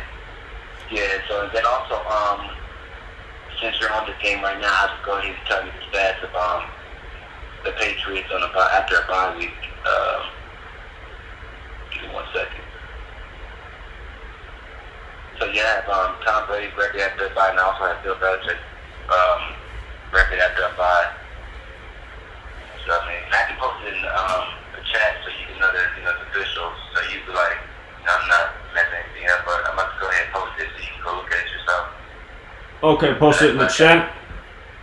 And then also, I'm also gonna post since you're gonna probably talk about it in a little bit, I'm gonna post Andrew Reed's record after a bye in the chat as well. So you can look at that as well. And then I did my own research. One big record after a bye, when he was with the Chiefs. Right now he's 4-2, and of course, after the bye he played the Raiders, so he could become 5-2. So and then so I just dropped both of those stats in there, but those should help. But you go ahead and look at the thing for the Patriots, and that's pretty much what I have right now. I mean, I just got caught the live stream at the time, you start doing other games. But besides that, you're doing a pretty good job, with everything. And the one thing I saw with the Ravens and the Texans, with the coaches, right now, John Harbaugh, he's 5-3 all time against. He's 5-2 all time against the Texans as a coach. Coaches with their opponents, and then Bill O'Brien, he's 1-1 against the Ravens. I couldn't find a riddle in that itself, but well, maybe staying on the 5 wins in Week 11 because 11's the 5th prime. The best riddle for the Ravens this week is that Harbaugh can get his 112th win because Houston's won 12. Yeah, I was just about to get to that point. Yeah, I was just about to say that because that's 112, and that's the only factor where the season. Did you see the stadium riddle? Did you look at the stadium for that game? For what game? The Ravens game. Yeah, of course, yeah. I mean, in my opinion, I think Houston, is a lot. Besides, Ravens having that 3-1 at home, that's the only thing that really scares me. Well, they could fall to 3-2 though. Houston is 32, or become 4-1, so that can go either way. Very true, but how often do we see Ravens hit with the 4-1? I haven't been, keeping track of how often the Texans hit with 32. That's just me being honest. Well, Houston in 32 comes through, but yeah, Baltimore in 41 is a pattern for sure. So. Yeah, so I mean, that's what I noticed with certain teams, 4-1. 5-2 with the Raiders, 4-1 with the Raiders.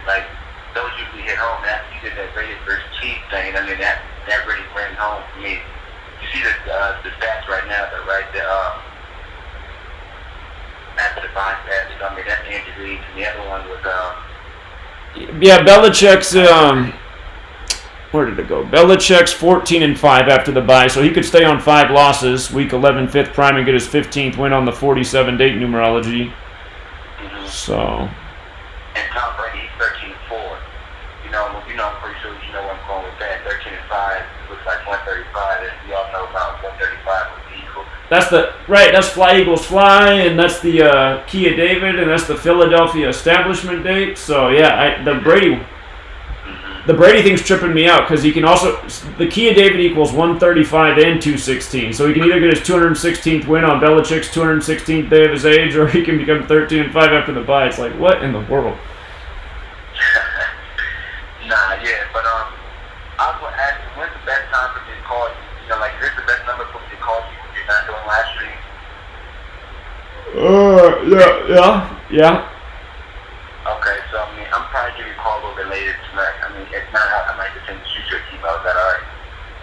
Honestly, man, when I get off, I feel like I'm 100 years old, man. My back hurts so bad. You guys can't see me right now, but I'm just shifting all over the place just because my back feels like there's 10 daggers in it. So I'm probably going to go, take a hot shower and pass out after I'm done with this. Alright, that's cool. I'll interrupt some other time. Alright, man. Appreciate it, Martin. Alright, take care, man. Yeah, and honestly, guys, I'm not going to do any decoding tomorrow. I'm just going to tell you that right now because my back is messed up. I've been toughing it out for a month straight, but I don't know. Today it's just it's screaming at me that I need to chill out. So it's I can't sit in the chair, and even standing and shifting around like I am right now, it's helping, but my back is in bad shape. So it's not good to sit in a chair and do as much work in front of the computer as I've been doing for people who've been around. You guys know I've been doing this nonstop all around the clock since forever. But I got to chill out tomorrow. Let's see. Man, yeah, this is the riddle amongst riddles for this this Eagles and Chiefs game here. Caller? Hey, Zach. The Patriots and the Eagles game.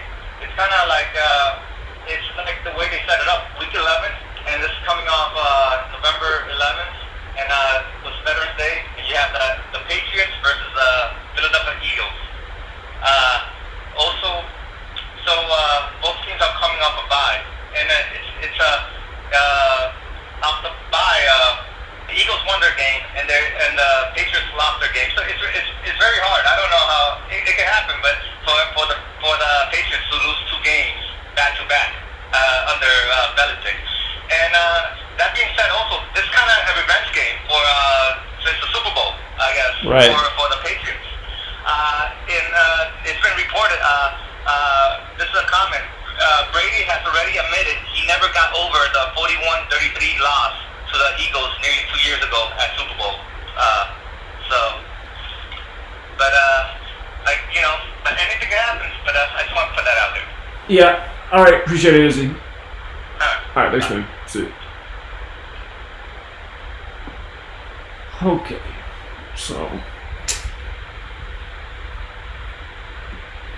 So again, just these stats coming off the bye. Belichick's 14-5 off the bye. So his stats would make sense with a win. Week 11, the 5th prime. 47 date numerology, the 15th prime. But then you look at Brady, and, well, the 5 could go against him. And again, Philadelphia was established on a date with 135 numerology. October 27th. I forget what year. Remember the Eagles, they beat the Bills, I believe, on October 27th this year. But Fly Eagles flies 135. And that's just a big old number in Philadelphia with sports. It shows up a lot with Philadelphia sports. Last year, Temple finished 13-5 in the season. And Carson Wentz, his 135th pass was his first interception. I forget. There's a whole bunch of other stuff. Pretty sure Bryce Harper signed with the Phillies 135 days after his birthday. So, here, I'll write these things down real quick.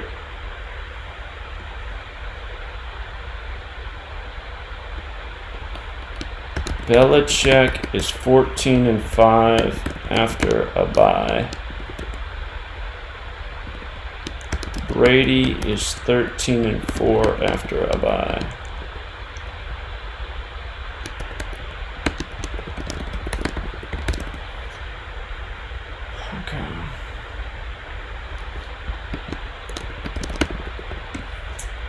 Wentz did lose. He would get his 22nd loss on the 22 date numerology. I wonder if Wentz loses, there's got to be something about Philadelphia in 187 that I still don't understand. You might recall last year both the Warriors and Phillies games. Again, the Warriors are originally from Philly. Both of the games were big 187 rituals. I don't know what that would be. I'm not sure why that would be.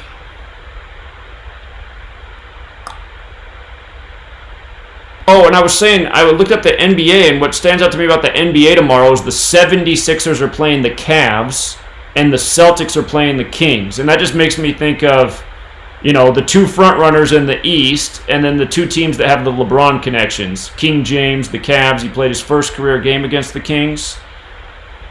Celtics come in 10-1, Philadelphia's 101. We were just talking about that with them beating the Warriors. Warriors originally from Philly, Chase Center 101. And the Celtics will no doubt win tomorrow to become 6-1. Sacramento Kings is 61. What about that 7? If the 76ers lost tomorrow, the Cavs would be 3-3 at home, and the 76ers would be 7-6. Who else is playing the NBA tomorrow? Lakers and Hawks.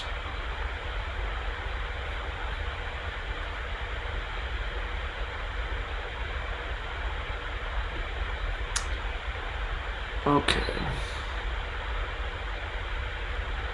If Peterson got the win tomorrow, he'd get his 35th win. He won the Super Bowl on the 35th day of the year. And again, Nick Foles equals 149, the 35th prime. Eagles beat Patriots on 35th day of year. If the Patriots lost, they would be 8-2 as well. New England Patriots is 82 in the most pure cipher. It does have an S though, so it's also 91. 91's the 13th triangular. Philadelphia, the home of the flag with the 13 stripes. They played each other in the Super Bowl, a rematch of 13 years earlier.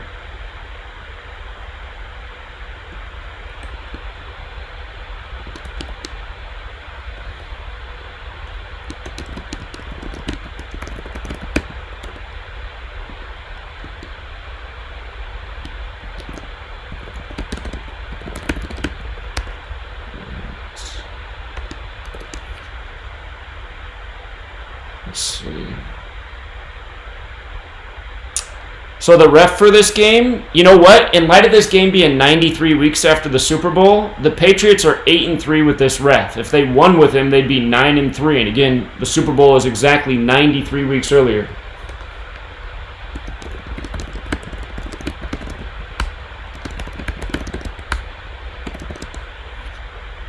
If the Eagles lose with this ref, they'll be 4-7 on the 47 date numerology.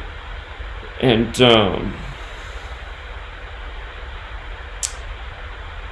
the Eagles are on 53 losses in the stadium. If they don't lose, they'd stay on the 53. Patriots equals 53.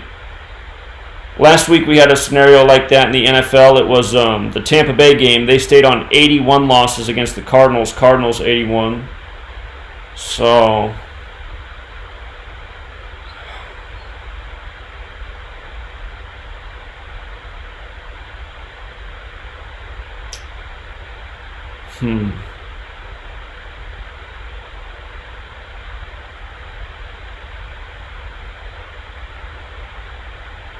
yeah, it's interesting how if the Eagles win, they're 8-5 versus the Patriots, like how they beat the Patriots in the Super Bowl in their 85th season, big National Football League number. But if they lost, they'd be 8-7 all time in their 87th season, and Philadelphia Eagles is 87. So it's just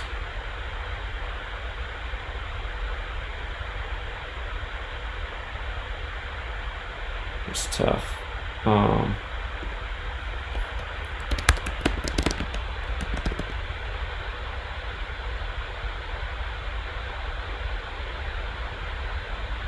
Hold on, I want to go back and look at something. Author, what's his name? He was a Philadelphia player. Book, If They Only Knew. I believe he died at age 55 shortly before the Super Bowl. Not Jamie Ivey. No, not If You Only Knew. Hold on. I remember this was synced up with the Super Bowl. Author, Phillies. I can't think of his name. Darren Dalton. That's who I'm talking about. Darren Dalton. I just remember this was connected to the Super Bowl. I want to go back and look at it. He died August 6, 2017. Let me see something. He wrote a book about sports and numerology called If They Only Knew.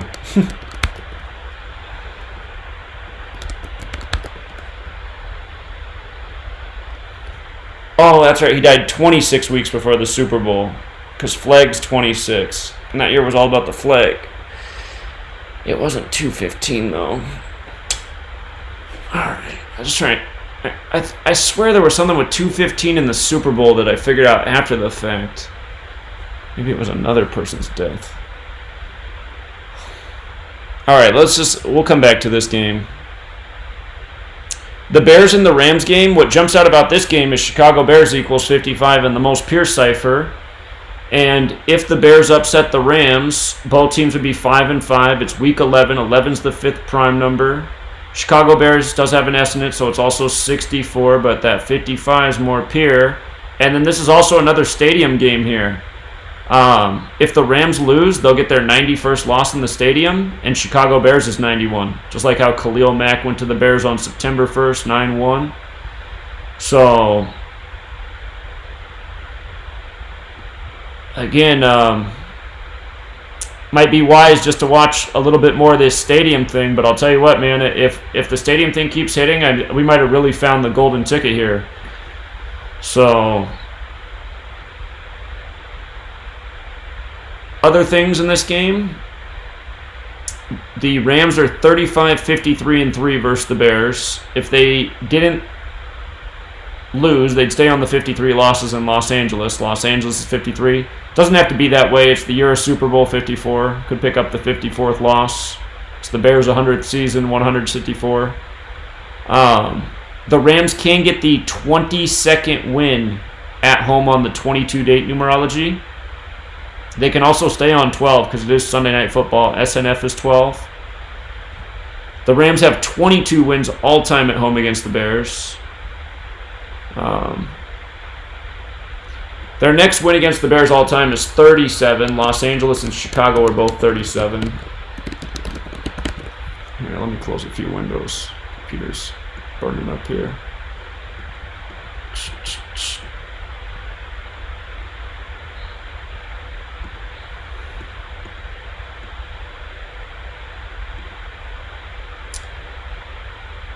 Okay. So Trubisky, he's on 15 regular season losses. 47 date numerology, the 15th prime, but he's also playing in Los Angeles. Los Angeles is 53, the 16th prime, so he could get that 16th regular season loss in Los Angeles. And Nagy, he's 16-9 in the regular season. He could stay on the 16 in LA, but if he did win, he'd pick up his 17th win on the 17th. He'd be 17-9, a bit like 179, the 41st prime, and LA's 41. It looks like the Bears probably will split their next two games, and their next game's easier game. They have the Giants at home next week. I imagine they would win that. But if they split their next two games, the Bears, they would be 6-6, and then they face the Lions 66. So it would make sense to go into the Lions game 6-6. Doesn't have to be that way, but would make sense. And let's see. Goff, he can pick up his 15th home win. SNF is 15. Yeah, that's probably what's going to happen because SNF is 15 and 12. He'd be 15-12 with a win at home on SNF. And we've already seen that SNF 12 come up a number of times this year. He'd stay on 18 regular season losses as well. So there's that. But, yeah, 15-12 might be the best thing. With this ref, the Bears are 1-4. Rams equals 15 in the most pure cipher. It does also equal 24. But in light of the day, having the 47 numerology, the 15 probably plays harder. It's just, man, that stadium record says Bears win this thing. So, here, just real quick for people who didn't watch Thursday night, let me just do this real quick. Just quickly review last week's games, just the stadium thing. It'll just take a minute to go over.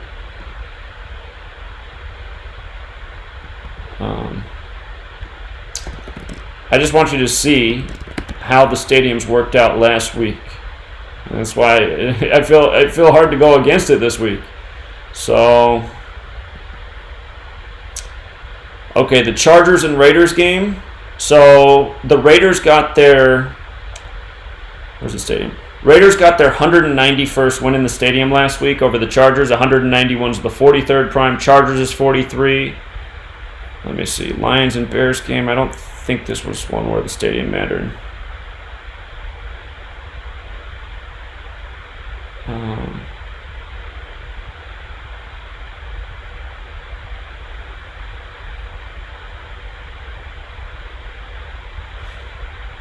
Okay, so this game, the Lions did have a chance at the 18th win against the Bears. They didn't get it, but that doesn't really matter because, I mean, they're division rivals. They're going to play each other a million more times.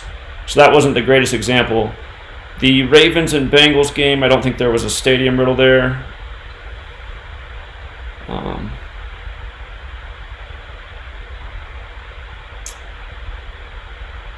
Oh, well, actually, the Bengals did stay on 83 wins in their own stadium last week against the Ravens. Ravens is 83, so they are division rivals, but from the Bengals' perspective, since it's their own stadium, they're going to play other teams besides just their Division I. The Lions game, they were at Chicago, so they'll have an opportunity in the future to get that 18th win there. Hold on, let's see. Bills and Browns.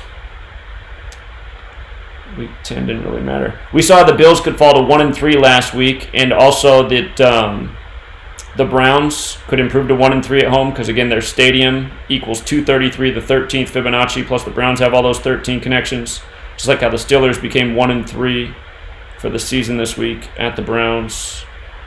Let's see.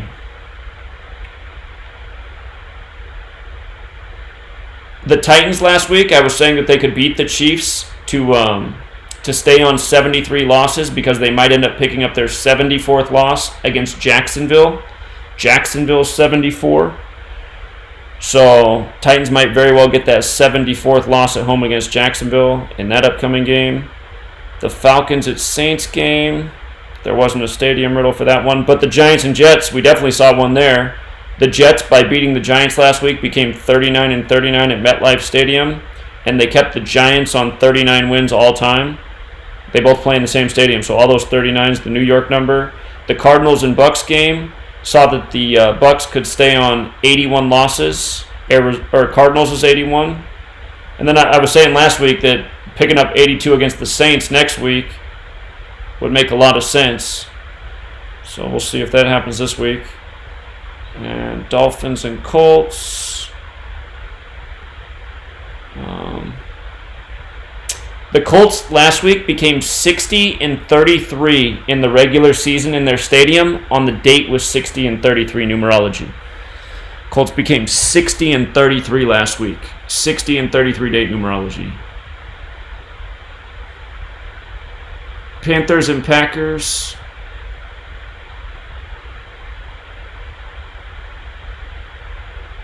There wasn't a direct connection there with that one.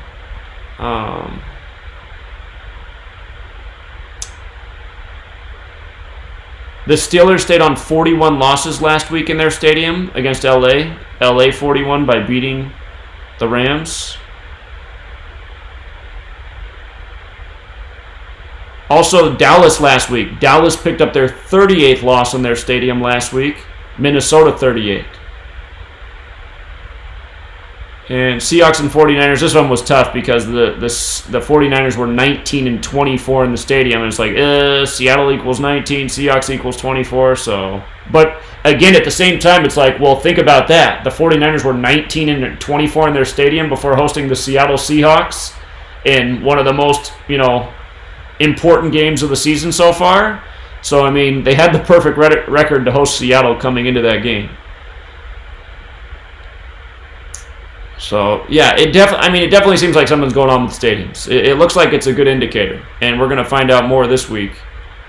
So, if the Bears upset the Rams would get that 91st loss in the stadium, and Chicago Bears is 91.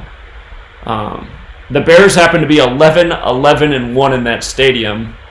That's kind of weird when you think about it, because this week was Veterans Day, 11-11, and they play in Soldier Field. Let me see here. What do we got going on? Alright, I need to readjust real quick. Wow.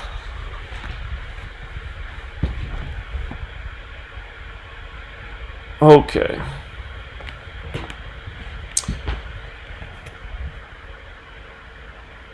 So anyway, I mean,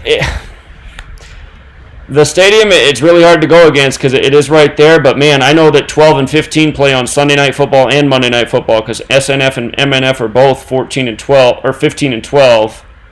Seeing that Goff can become that, it's there. But then again, so is the Chicago Bears 55, 11 the fifth prime number. So there are some reasons to believe that the Bears can upset.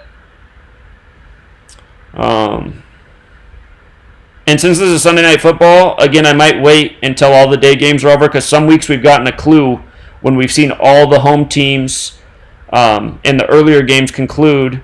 We've been able to figure out, like for example, last week, home teams were 7-3 going into Sunday Night Football, and I updated the notes and I showed Dallas Cowboys equals 74, plus you had the Week 10 55th triangular. If the Cowboys lost, home teams were going to be 5-5 on Sunday Night Football. But last Sunday, home teams became 7-4 by the Cowboys losing to the Vikings in that last game. So I might wait to see what goes on in these other games during the day before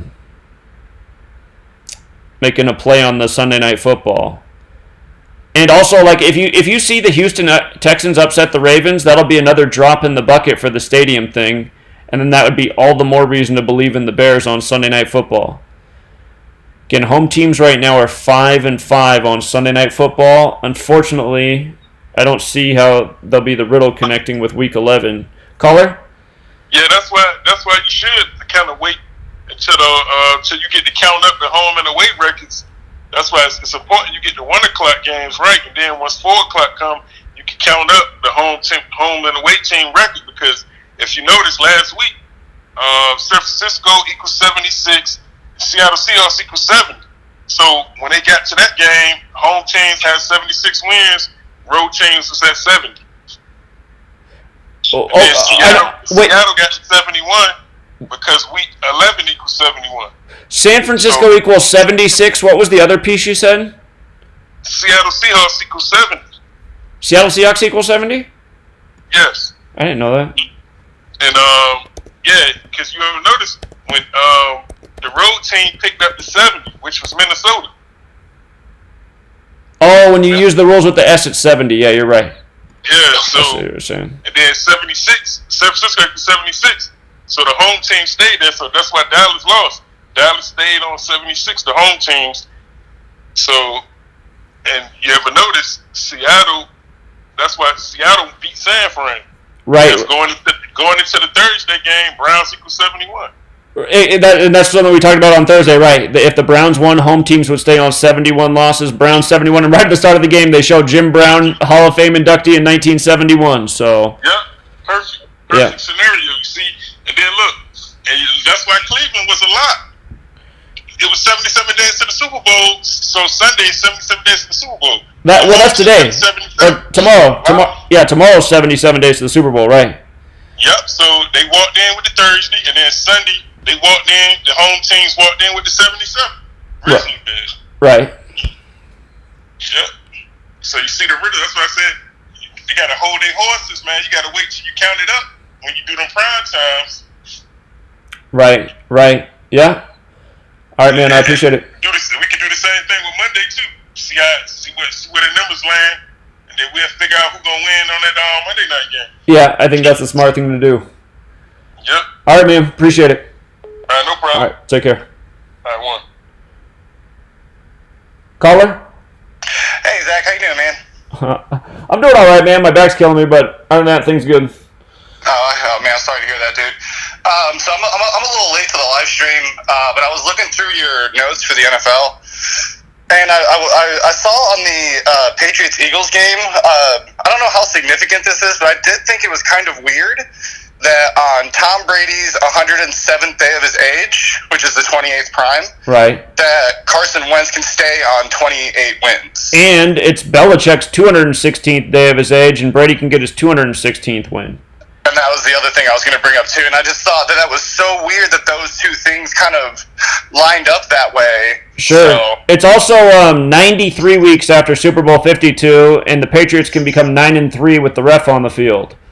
yeah. So There's a lot of kooky things in that game, but I thought that might have been interesting. Yeah, it is. I'm about to review everything, so you got here in good time. I'm about to review everything right now, so...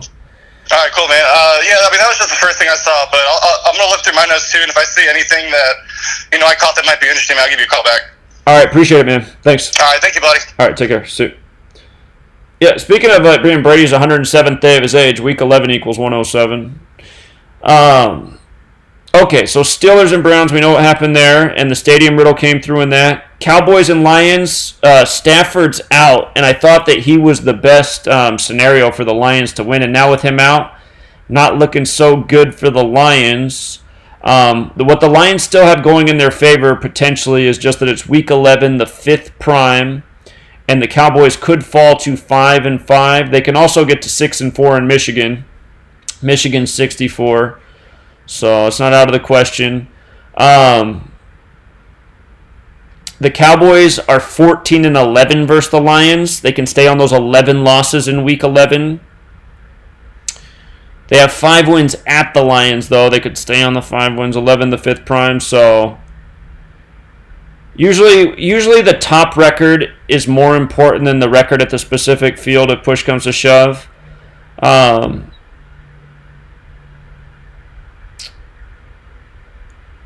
I thought that I said something else about Dak. So this is Dak Prescott's 61st all-time game, which is the 18th prime. He can get his 18th away win. Detroit Lions is 61. So that also looks good too. The fact that he can get his 18th away win in his 61st all-time game. And Garrett could get his 83rd win in the regular season. Detroit, Michigan, 83 on the 83rd Meridian. And there's a chance of his 67th all-time loss on the 67 date. Driscoll, though, man, he doesn't breed much confidence. If he loses, he'll be 1-2 at home. Detroit's 37, the 12th prime. And 208 days after Driscoll's birthday. One of the best riddles for the Lions, caller called in and made a good observation about how if the Lions won, they would be... You know what? I just want to look at these things as we go through here.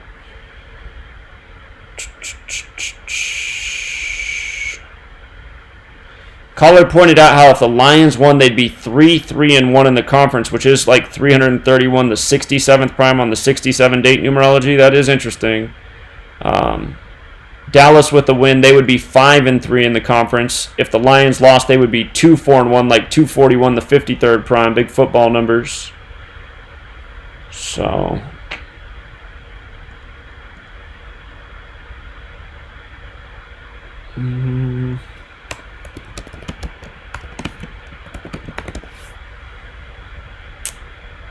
Again, this ref that is on the field, Tony Corrente, Cowboys can stay on 7 losses with him on the 17th, 17 the 7th prime, and the Lions can actually pick up their 17th loss with him on the 17th of the month. So I just thought, what are the odds of that when I saw that? And I mean, look at the Lions' record with him, 5-16. They can also stay on those 5 wins in Week 11. So...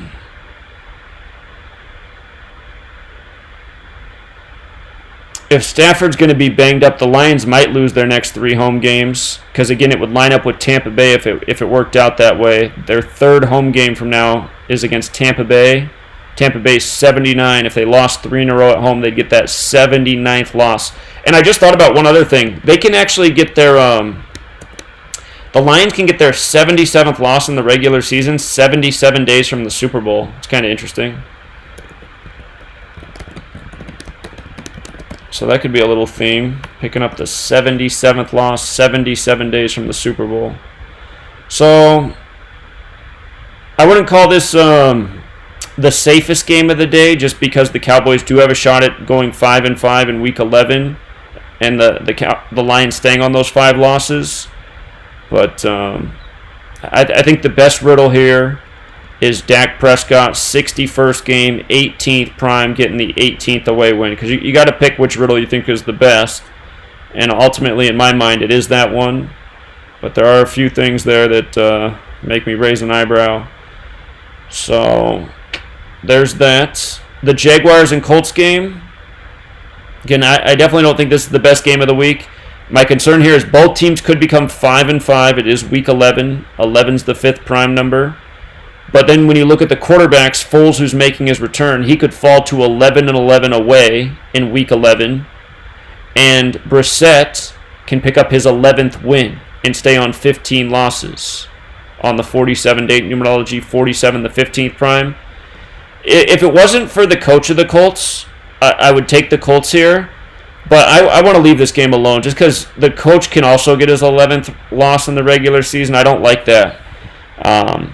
Brissett and him are in disagreement, and then the head-to-head record looks a little bit better for Jacksonville. But what I am going to watch this game for is a clue for the Patriots and Eagles game, because it's not an accident that Foles is making his return on the day that the Patriots and Eagles play each other. Obviously a riddle. And in light of that Super Bowl had a lot to do with 55. Again, the Patriots became 5-5 in Super Bowls. If Foles leads his team to a win, Both teams will be 5-5.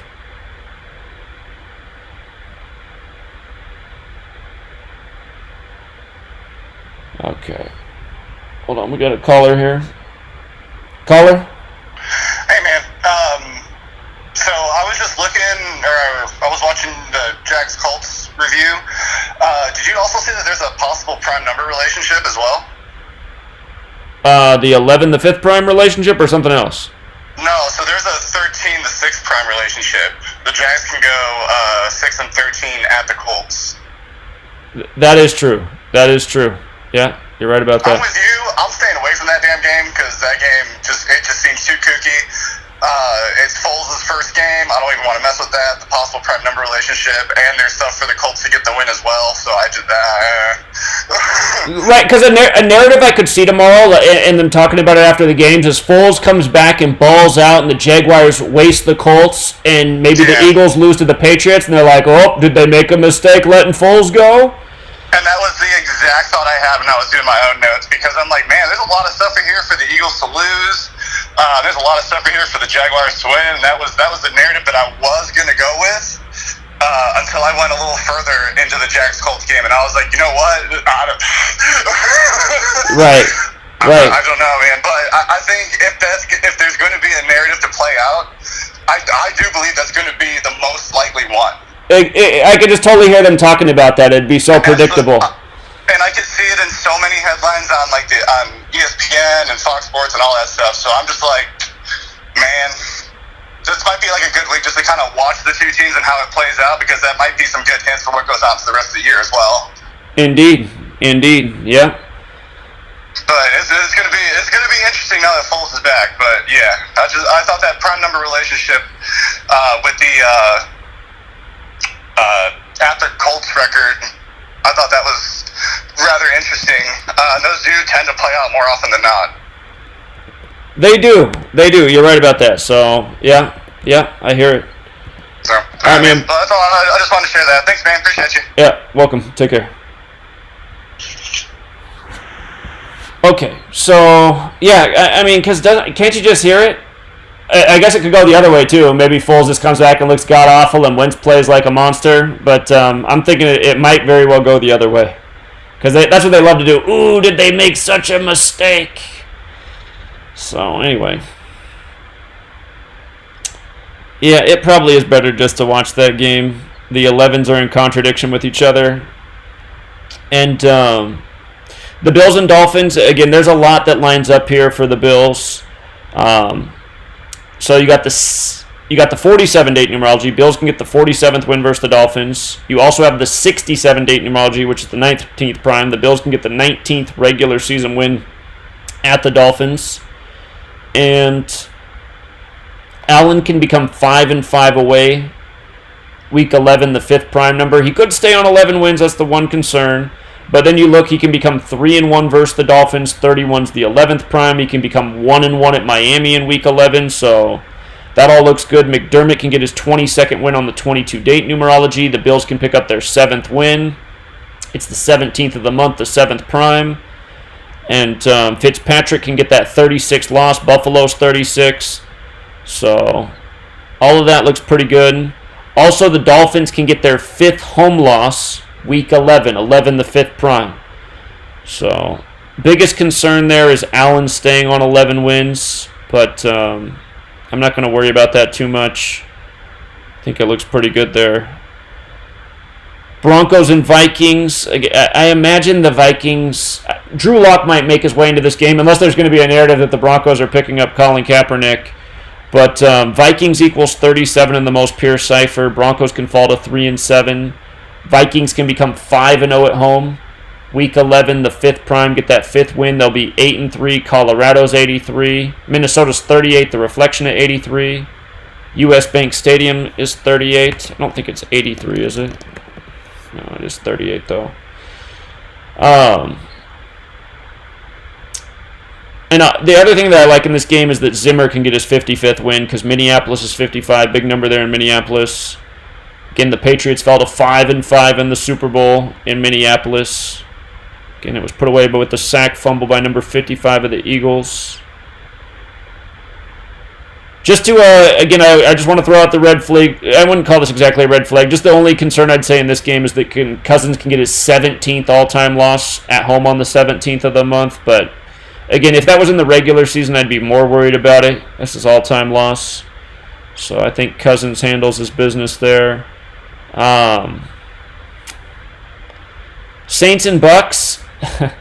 Again, I'm having a little bit. I'm still mad at myself for not taking the Falcons last week because they were an awesome payout and they had a pretty good riddle to win. And of course, they did win thanks to the Zebras. MVP performance.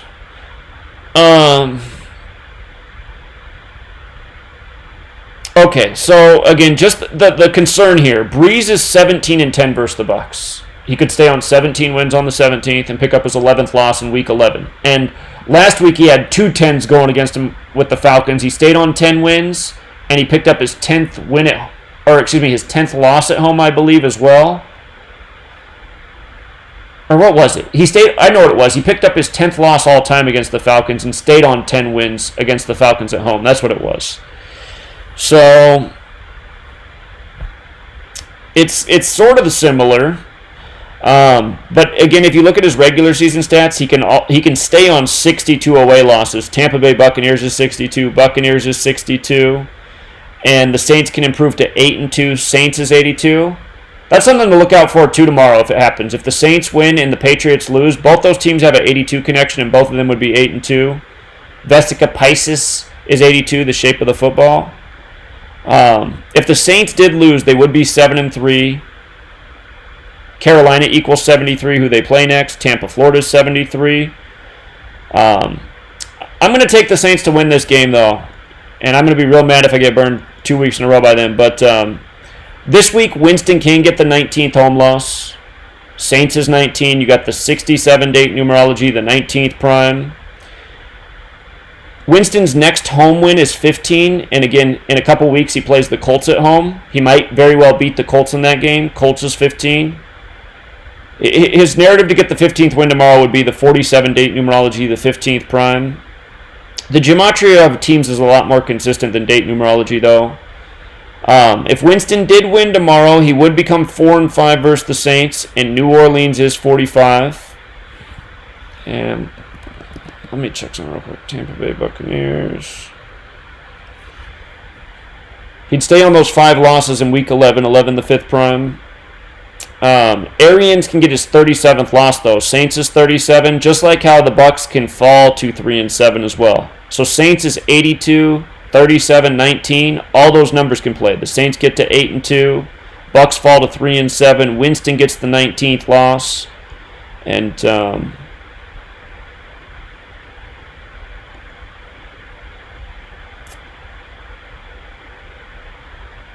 the Bucks also tomorrow would pick up their 82nd loss at home. Saints 82. So perfect team to give them the 82nd loss at home. And like we said earlier, the ref on the field's number 126. Earlier this year, he was the ref in the Chargers game, and Rivers got his 126th win. Peyton can get his 126th win tomorrow. I just noticed something else, though, about Peyton. His next loss is 77. Tomorrow is 77 days until the Super Bowl. That's interesting. But like Martin pointed out, Peyton is on 82 all-time losses right now. If it was the Saints year to win the Super Bowl, he pointed out that they could win out, which is possible. So there are some concerns there for the Saints, but again, I'm going to stick with the thought I had last week that Winston picks up that 19th loss at home against the Saints, and also this stadium thing too. It's 2019. Saints and Seattle are the only teams with 19 connections.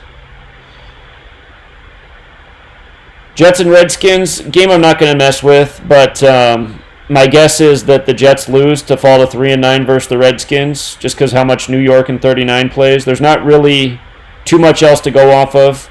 If the Redskins lost, they would be 1-9 on the 67 date numerology. 67 is the 19th prime, but to me, it's not worth messing with those teams. Caller? Hey man, I know I'm calling a lot, but I'm seeing like this week I'm seeing so much stuff.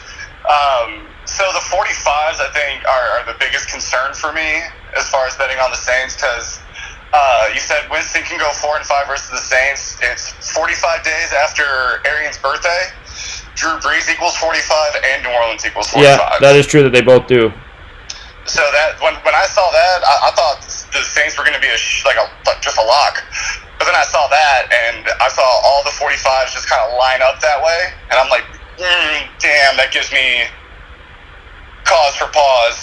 Yeah, I hear you. I hear you, man. I think ultimately the Saints are going to win that game. But, man, just right when I thought they were an absolute lock, I saw all that line up, and I'm just like, damn.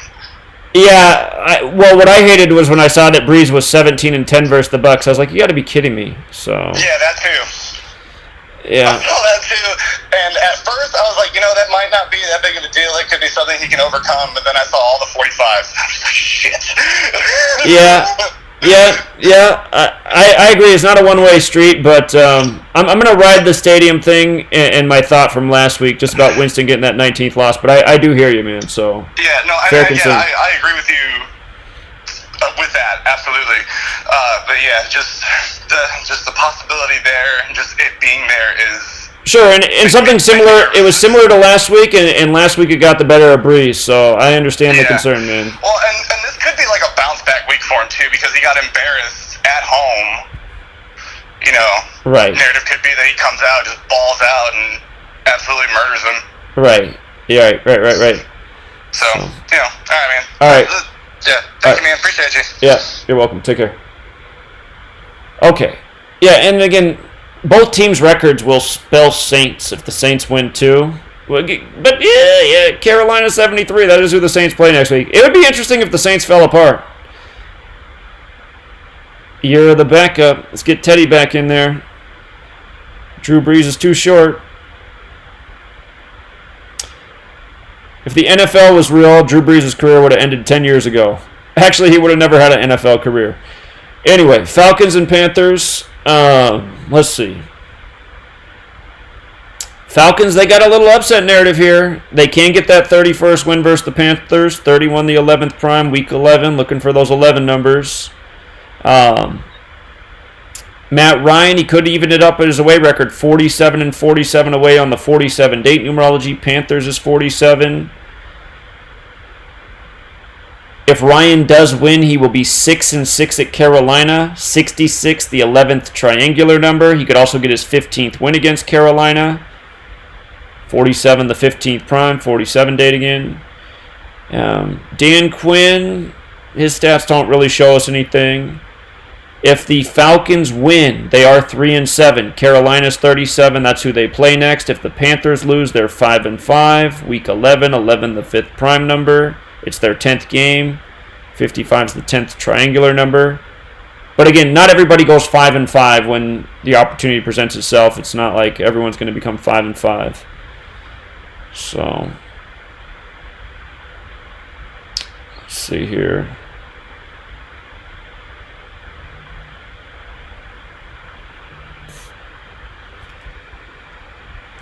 Caller? Hey, Zach. Yeah. I got a question for you. When you decode the NBA games and NFL whatever, can you make sure you tell us who not playing that night? Because like I said earlier, usually the NBA game when certain guys don't play, they lose too.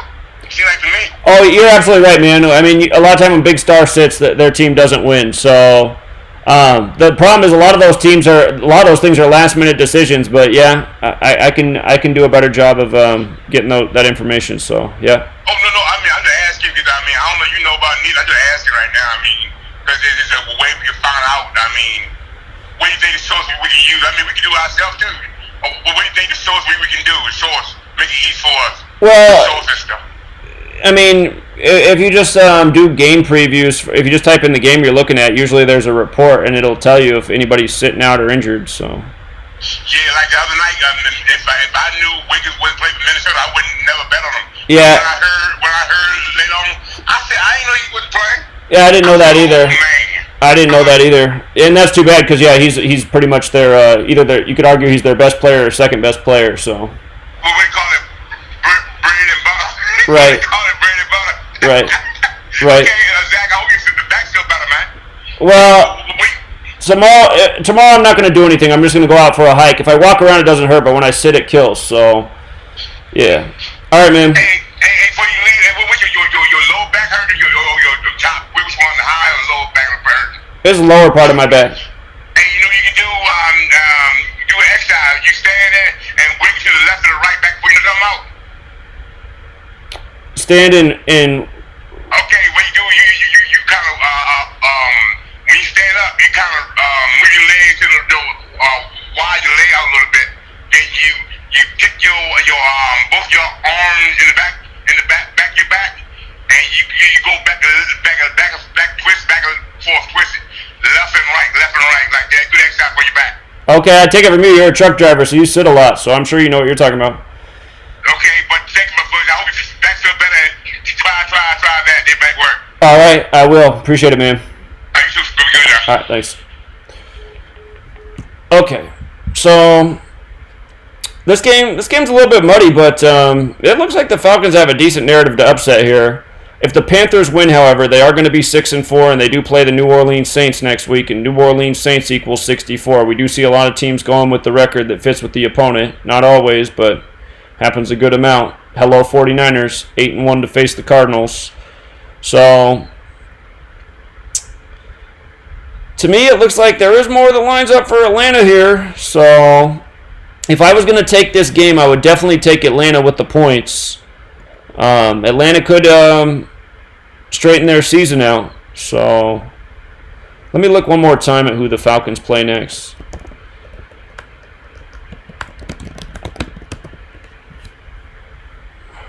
I got the... Oh! Hold up. Maybe I like the Falcons even more. Tampa Bay Buccaneers equals 109. If Ryan wins next two, he'll have 109 regular... Or wait, hold on. What did I just see? Am I getting dyslexic? No, never mind. But actually, that's still important. His next win all-time is 109. I thought I read this as 107, but it's 104. So his next win is 109 all-time, and his next opponent is 109.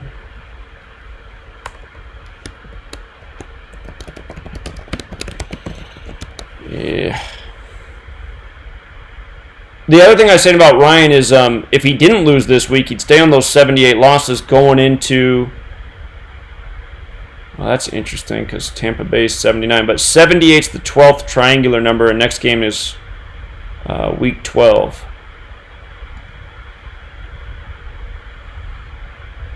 The biggest concern for Atlanta, I would say, is them falling to 1-5 because Atlanta is 15. That would give them their 5th loss in week 11. So, a little bit dangerous game, but if you were going to play it, or if I was going to play it, I'd probably take Atlanta with the points.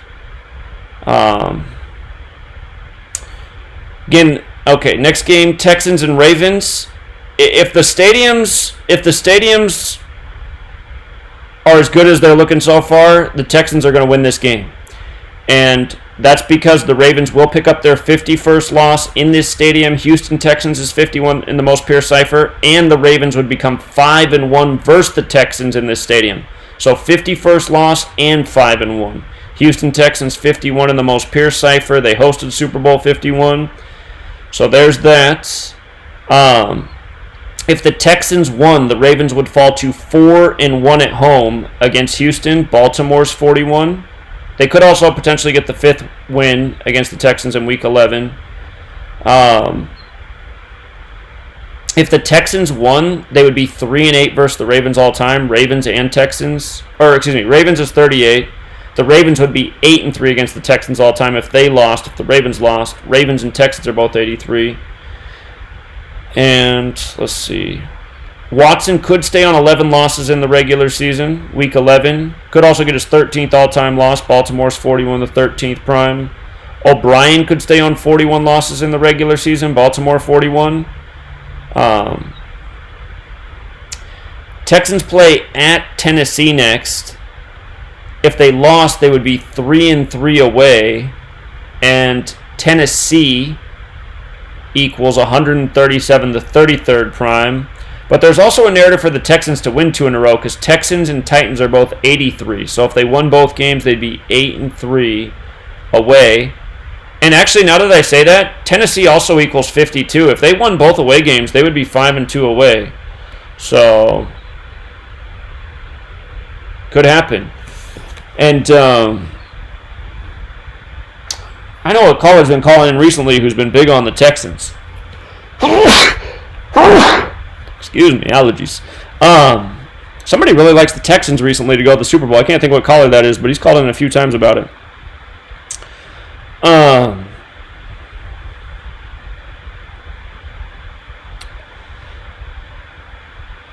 O'Brien's on 44 losses all time. It's on the day leaving 44 days left in the year. Week 11's 44.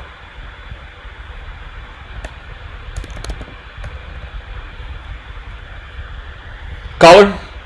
Hey, real quick, Zach. I believe this is the 25th game at Charlotte. 25th Falcons, game. I believe. Okay. 12-12, right? Don't Atlanta equal 25? Oh, Falcons equals 25. Atlanta equals 15. Right. Okay. Yeah, so I think I'm feeling the Falcons this week too, but we'll see. Yeah, it's a close one. All right, man. Yeah. All right, appreciate it. Okay.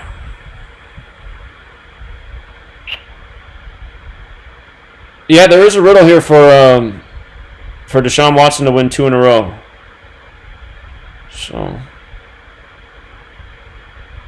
could happen.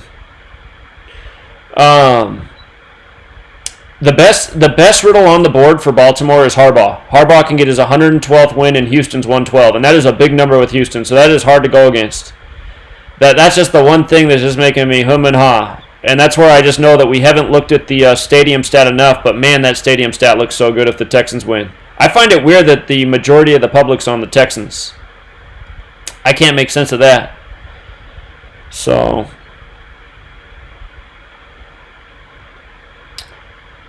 the Ravens will likely split their next 2 games. Their next game's at LA. LA's not looking like that great of a team, so if they lost this week, they could probably handle LA just fine on the road.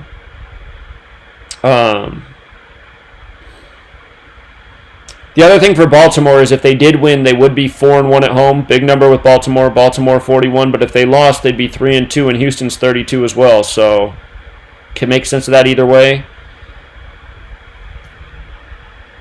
Caller? Hey, man. So as far as the Ravens-Texans game go, I did notice 2 things for the Texans to lose. One, it's 64 days after Watson's birthday, and John W. Harbaugh equals 64. That's true. They could fall to 6-4, 64 days after Yeah, that's true as well. Yeah. Okay.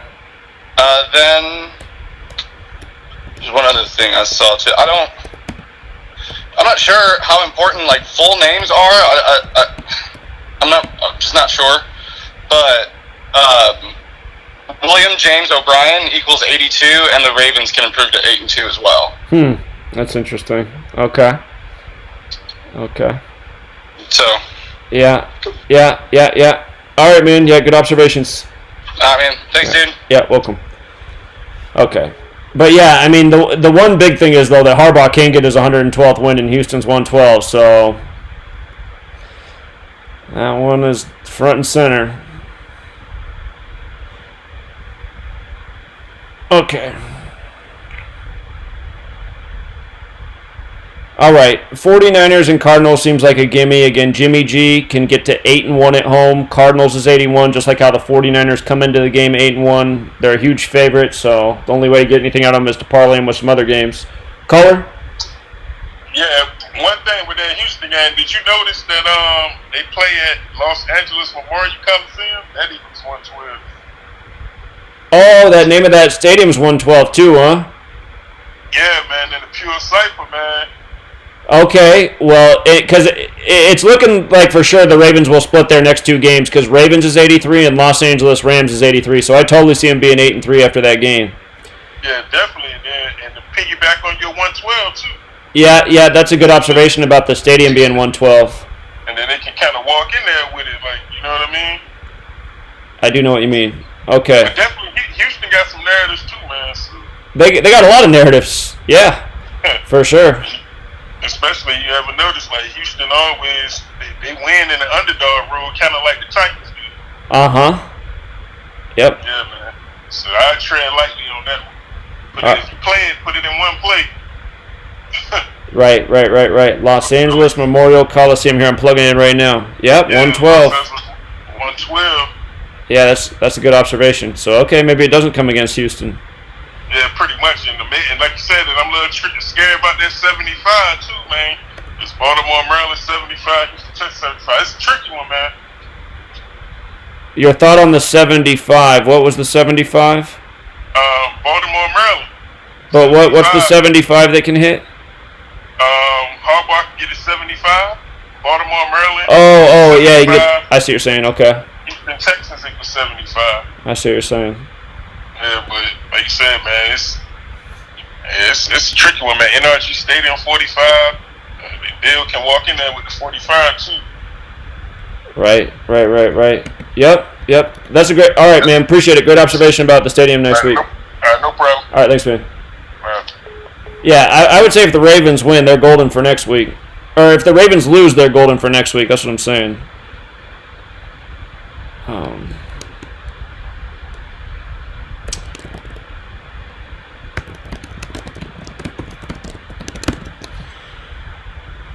Okay, but yeah, man, the stadium riddles were really good last week. They started off perfect this week with the Browns thing, so I got my laser vision on that. Ravens get the 51st loss in the stadium, Houston Texans 51, and they fall to 5-1 against the Texans in the building. I mean, that's 2 51s. And again, Houston Texans hosted Super Bowl 51. We know that number matters with them, so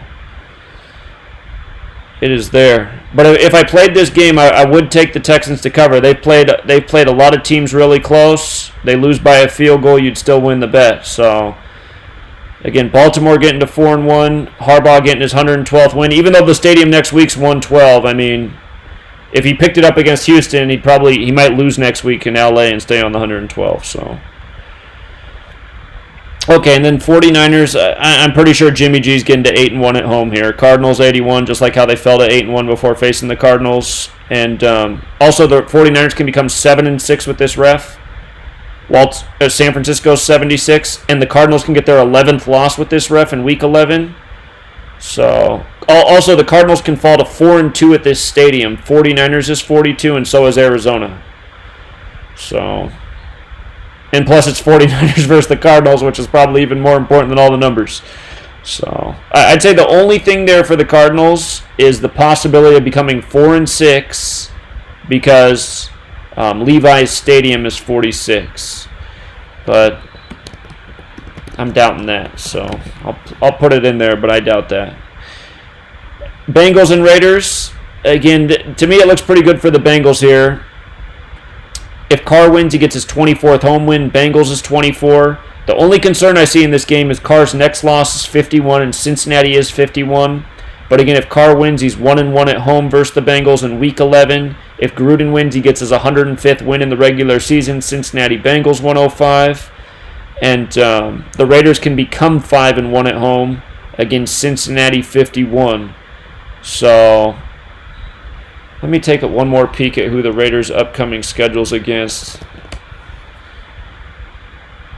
They got the Jets next. Again, if the Raiders win this week and next week at the Jets, they'll be 7-4. Huge number with the Raiders. Raiders 74. Ken Stabler, the MVP of the Raiders, in 74. They'd go into that Chiefs game with that symbolic record. What I'm trying to see is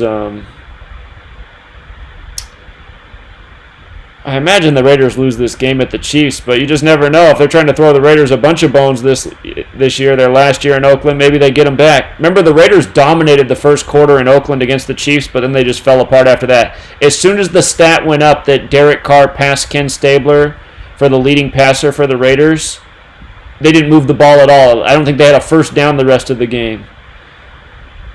I just wanted to see if there's any 51s. Well, you know what? If Carr doesn't lose, like say he beats the Bengals and then he beats the Jets and then he goes to Kansas City and Chiefs both equal 50. So he could go in there with those 50 losses.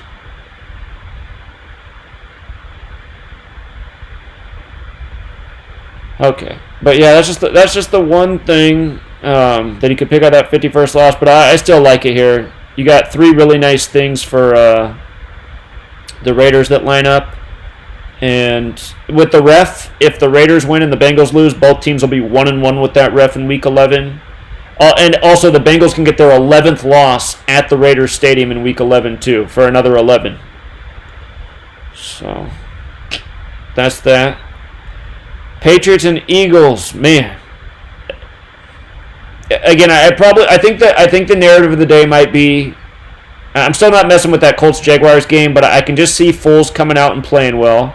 Hold on, let's go back and see. What did Foles do before he got hurt? Did he get hurt in Week 1? Was that Week 1? Let me see. Nick Foles stats. I just want to see. I remember he got his shoulder hurt. I think it was Week 1, and then Gardner Minshew came on. Let's see, 2019. So he came out, he was 5 for 8, 75 yards, a touchdown, 100. So he came out, he was playing nice before he got hurt. And that was against Kansas City. They don't have much of a defense, but okay, that was Week 1. How many days ago was that? Should have been 70 days ago. Let me double check.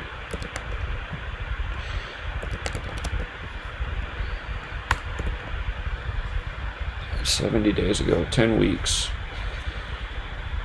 Okay, so Foles again is returning the week the Eagles and Patriots play. It seems like such a clear narrative. The thing that stands out about this Eagles-Patriots game is it's 93 weeks after the Super Bowl, which was in Minneapolis, Minnesota on the 93rd Meridian. And if the Eagles lose, if the Patriots win this game, they'll be 9-3 with the ref on the field, who's ref number 52.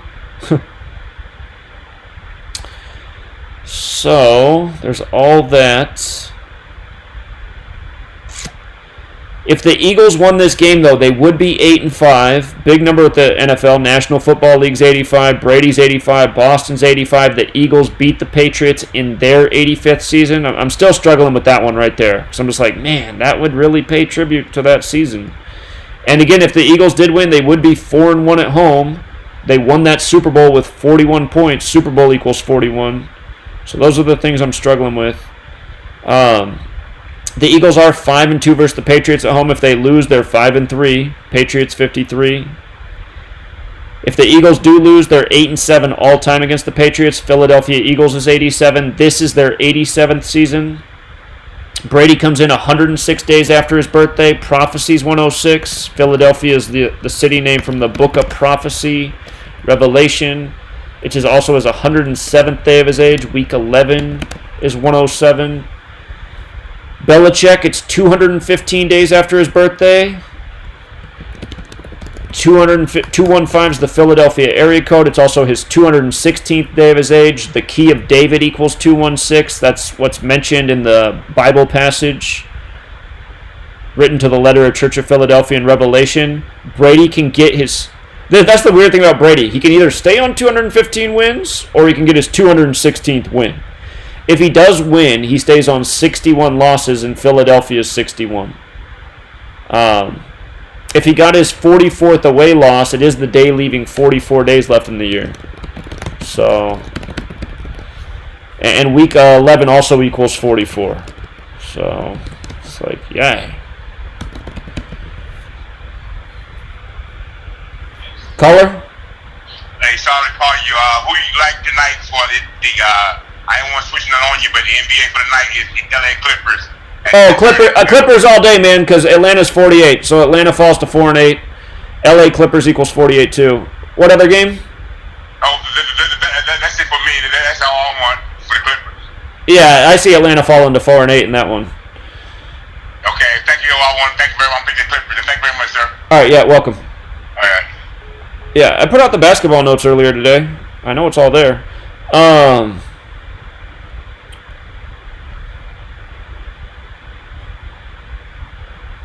let's see. So yeah, Brady, he's 3-1 versus the Eagles in the regular season. Eagles is 32, but Super Bowl's 41. And if Brady did win, he'd be 4-2 all time. He's 42 years old right now.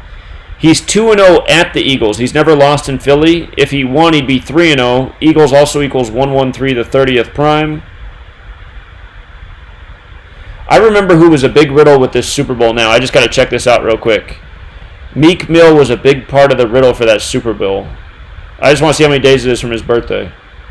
May 6th. May 6th. Philadelphia's 6-5, right? It's 195 days. It would also be a span of 28 weeks. Oh, I was hoping I'd see something better there. All right.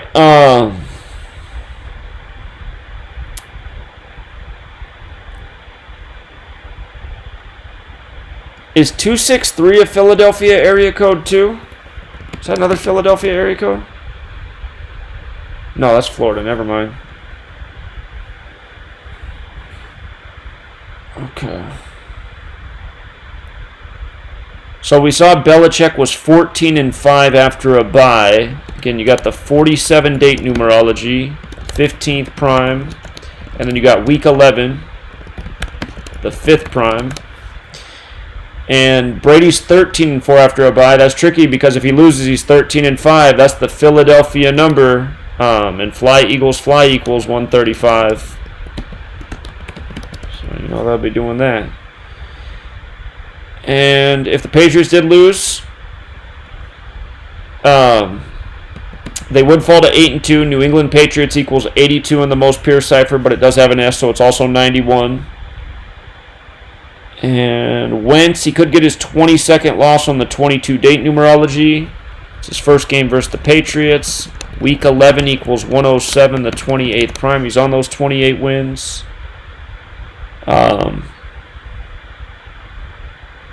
If Peterson won, he'd get his 35th win of his career in the regular season. The Eagles beat the Patriots on the 35th day of the year. And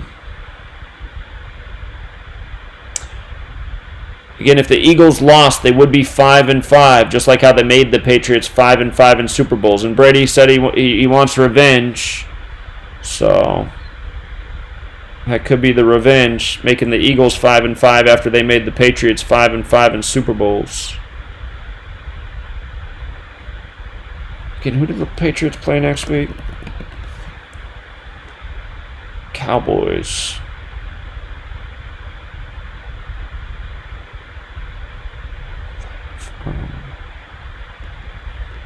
Let me think about that. Brady's stats.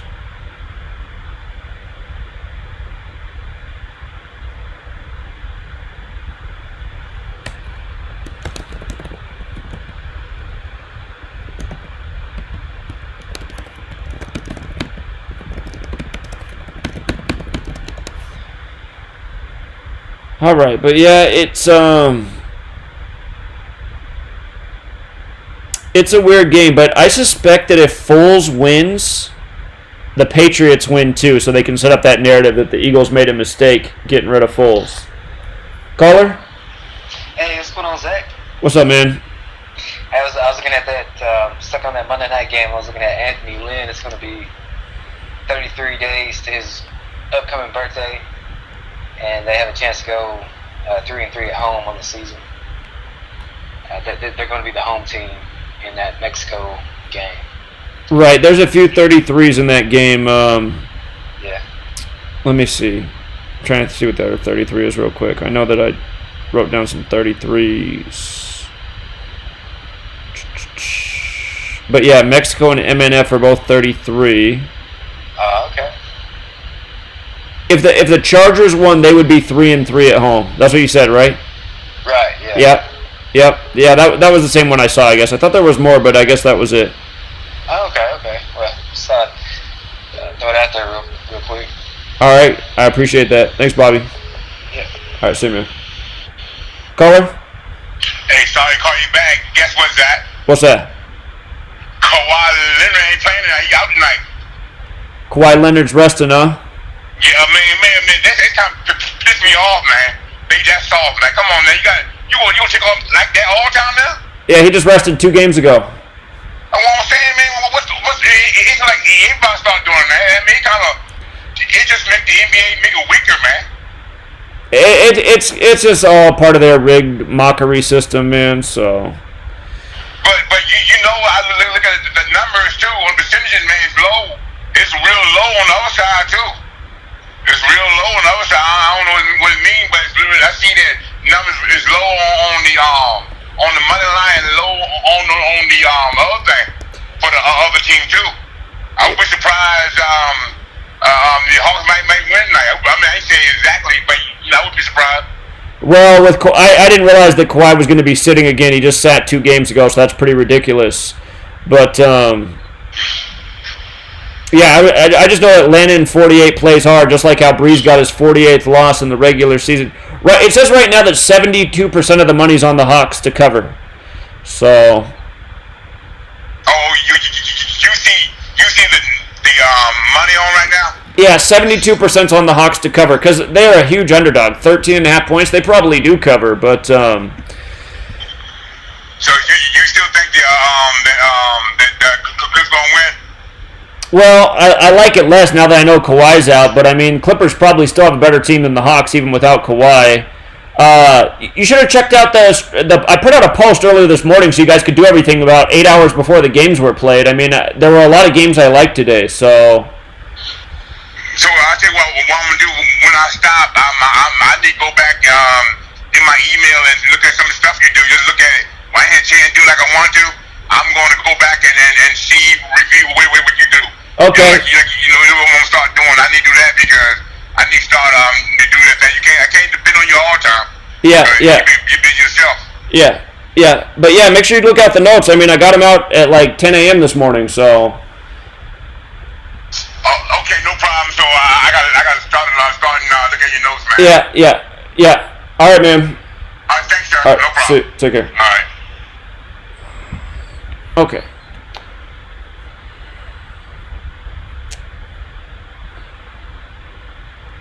Yeah, anyway, I think if Nick Foles wins his game, I think the Patriots win too. I think that's the narrative they set up. And I think that could be the revenge there. The Eagles fall into 5-5, just like how they made the Patriots 5-5 in Super Bowls.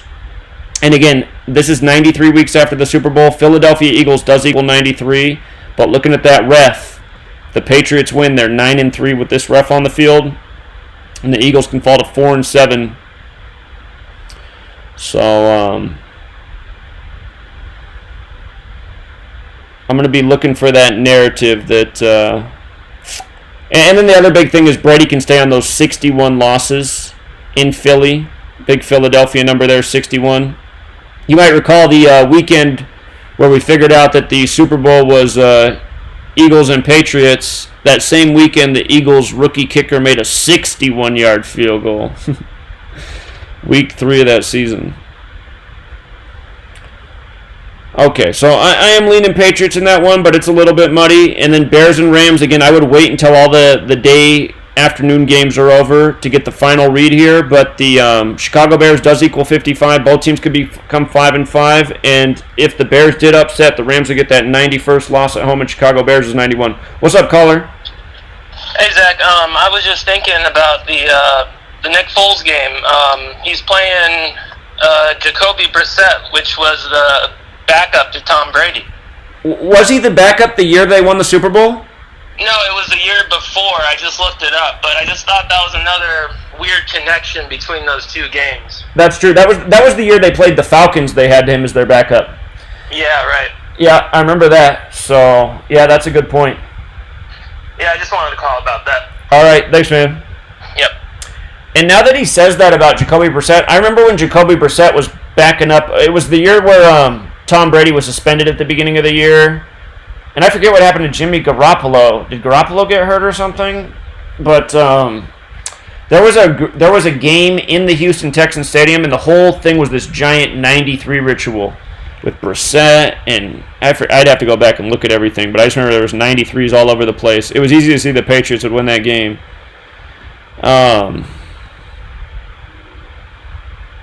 So anyway, Chicago Bears 55 in the most pure cipher. It does have an S, so it's also 64. But both teams could be 5-5 here with an upset. And if the Rams did get upset, they'd pick up that 91st loss in their building. Chicago Bears 91. And let me see. Caller? What's going on, ZK Hub? What's up, man? It's C-Hands, man. What's going on with you, brother? Hey, good to hear from you again, man. Yeah, you already know, man. I'm always listening, man. Hey, look, man, this Eagles Patriots game is real funny, man. It's a lot of weird numbers, man. I don't know. You know how I do, Zach? I go on the first week. The first week that I learned how to do it from was the birthdays, the coach's birthdays. You know what I'm saying? Right. And this Belichick, Peterson really got the numbers. He got was 257 days spanning 258 days from his last birthday, right? Wait, I wrote something different down for Peterson. I got him at I have it 290 days after his birthday. Is that not right? Nah, he's 731. His birthday is 731. Right? So he got the 317, the 173, the 29, he got the 66, the 55, the 40. It's a lot of weird numbers. And every time I see those numbers, it's almost like that 318 number. You know what I'm saying? It's like a deflection. And Steve Kerr used to have those numbers when the Warriors had them runs where they was winning all the games and games they were supposed to lose. They was winning the games even though it lined up for them to lose. It was like a deflection. It was like blockers. And these numbers is usually the numbers used for the blockers numbers. Now, Peterson's going for his either 35th win or his 23rd or 24th loss, right? Which would make him, the season record is what it is. But Belichick is on 269 wins and 124 losses and 233 wins with the Patriots at 80 losses. So either he can get the 81st loss in Philadelphia, you know what I'm saying? And it's just real funny, man, how these numbers line up, man. And I noticed with these numbers, man, it'd be like a deflection or something, you know what I mean? Wait, hold up. I just double-checked. Doug Peterson, it is 290 days after his birthday this game. Yeah, Peterson, you got his birthday down to 731? No, his birthday's January 31st. I remember that because that's the Super Bowl number, 131. Okay, all right, yeah. Well, I'm way off, bro. Yeah, I was getting that. My glass is not working too much no more. It's all good, but his birthday was 731, but right, it is. He do got the 131, the 32 prime championship number with the championship, right? Yeah, exactly right. Yeah, exactly right. But listen, yesterday I wanted to call, but I couldn't take break. I listened to the OKC pick, and I had was it the Memphis Grizzlies? Oh, Grizzlies. The Memphis Grizzlies, and I just do it from the birthdays, and I do the other steps also, but I just don't have that much time no more because, I'm back at the workstation and all that, but I kind of go with the birthday thing, man, and it'd be real. I mean, it's real. That's the first way I kind of learned how to do it. Right. Man, it's from the coaches, measuring the coaches' birthdays. You know what I'm saying? It's like the Saints game is a funny looking one too, man. With the Tampa Bay and the Saints with that 171 again. That 10-19 is crazy. And yesterday, real quick, UCLA game yesterday. They timed out. UCLA got out to a big lead, so they stopped the score at 10:21, which is the 172nd prime. And their coach is Nick Cronin from Cincinnati. He coached UCLA now, and he could have got his 172nd loss. But it's funny how they just get the game up and then just time out when it's on that particular score. The score was 10-21. Right. You know what I'm saying? So it was like a tribute to them not supposed to, because they eventually won. So I'm thinking that they stopped it there to say, because there's a lot of deflections with these games, man, and certain numbers is the sacrifice number. Right. And it just showed me that from Steve Kerr with the Golden State Warriors. That's how I kind of learned it. And a few other games, you know what I'm saying? And I noticed that 158 and that 318, whoever that lands on, they kind of win the game. Sure. You know what I'm saying? It's just like it overrides a lot. But, sure. But yeah, man, I'm alright though, man. I'm still at it, you know, when I can. And definitely, man, I'm gonna reach out to you. Though I just don't hit you as much, man, because I know your line jumped now. So it's, you know what I mean. I know you still need a little time for that. So I mean, overall, everything's cool though. Well, I'm glad to hear you're doing well, man. Real quick though, what did you see yesterday in the Memphis game with the distance from the birthday? What was it again? Say that again. You said yesterday you saw that Memphis, they looked good to win in basketball, and they did. What? Oh yeah, with the coach's birthday. You know what I'm saying? The coach's birthday. Damn, real quick, let me see. Yeah, Memphis had that. I think if I'm not mistaken, they might have had that 318 on them. Okay. Let me see. Memphis. They played. Jazz. Jazz, right. Okay, Memphis and Jazz. They had the. It was okay. So, Quinn Snyder he was already on 235 wins, right? And he was 186 losses. So he picked up the 187 loss yesterday. So the 235 is pretty much the 23.5 degrees on the Compton Square. So that's what made me take notice to the games. See, I look for the games that have the weird win records. Like, okay, it's possible that they're staying. You know what I'm saying? I see. And that's what happened. So basically, the Memphis coach had the 928 with 289, which is 17 triangular number or something like that. But pretty much, Quinn Snyder picked up the 187th loss. I see. Okay. On the day, well, it was 11:15 that day. I see. So 11:15, 15:11 in inverse. His birthday was 10:30. His birthday is October 30th. So his birthday was 15 months, 11 days. And then the inverse, it was the same as the birthday, which is 240th prime number, you know, and so on and so forth. You know what I mean? So it just looked like it was weird. It just looked like they was going to stay on that 235 win and get the 187th loss. So their next loss is 188. And I'm almost certain their next game should start anywhere between 10:30 and 9:30, being that they on that time frame on that side of the coast. So it's possible that they might lose their next game because they can win. You know what I'm saying? But I do know the 188 is symbolic. Their next loss is a symbolic one. I see what you're saying. Yeah. You know what I mean? So pretty much, man. But it was just, you know, and then it wasn't much to go off on Memphis coach because he's new. He doesn't have really a win-loss record. So it kind of narrowed it down to this Quinn Snyder guy with the 235 wins. And 236 is a good number too. So either he can pick up that win because I guess we still would have to figure out what the 236 is, but it's something. Right. You know, and 623, 236, all of it mixed up, and you know, it just is something.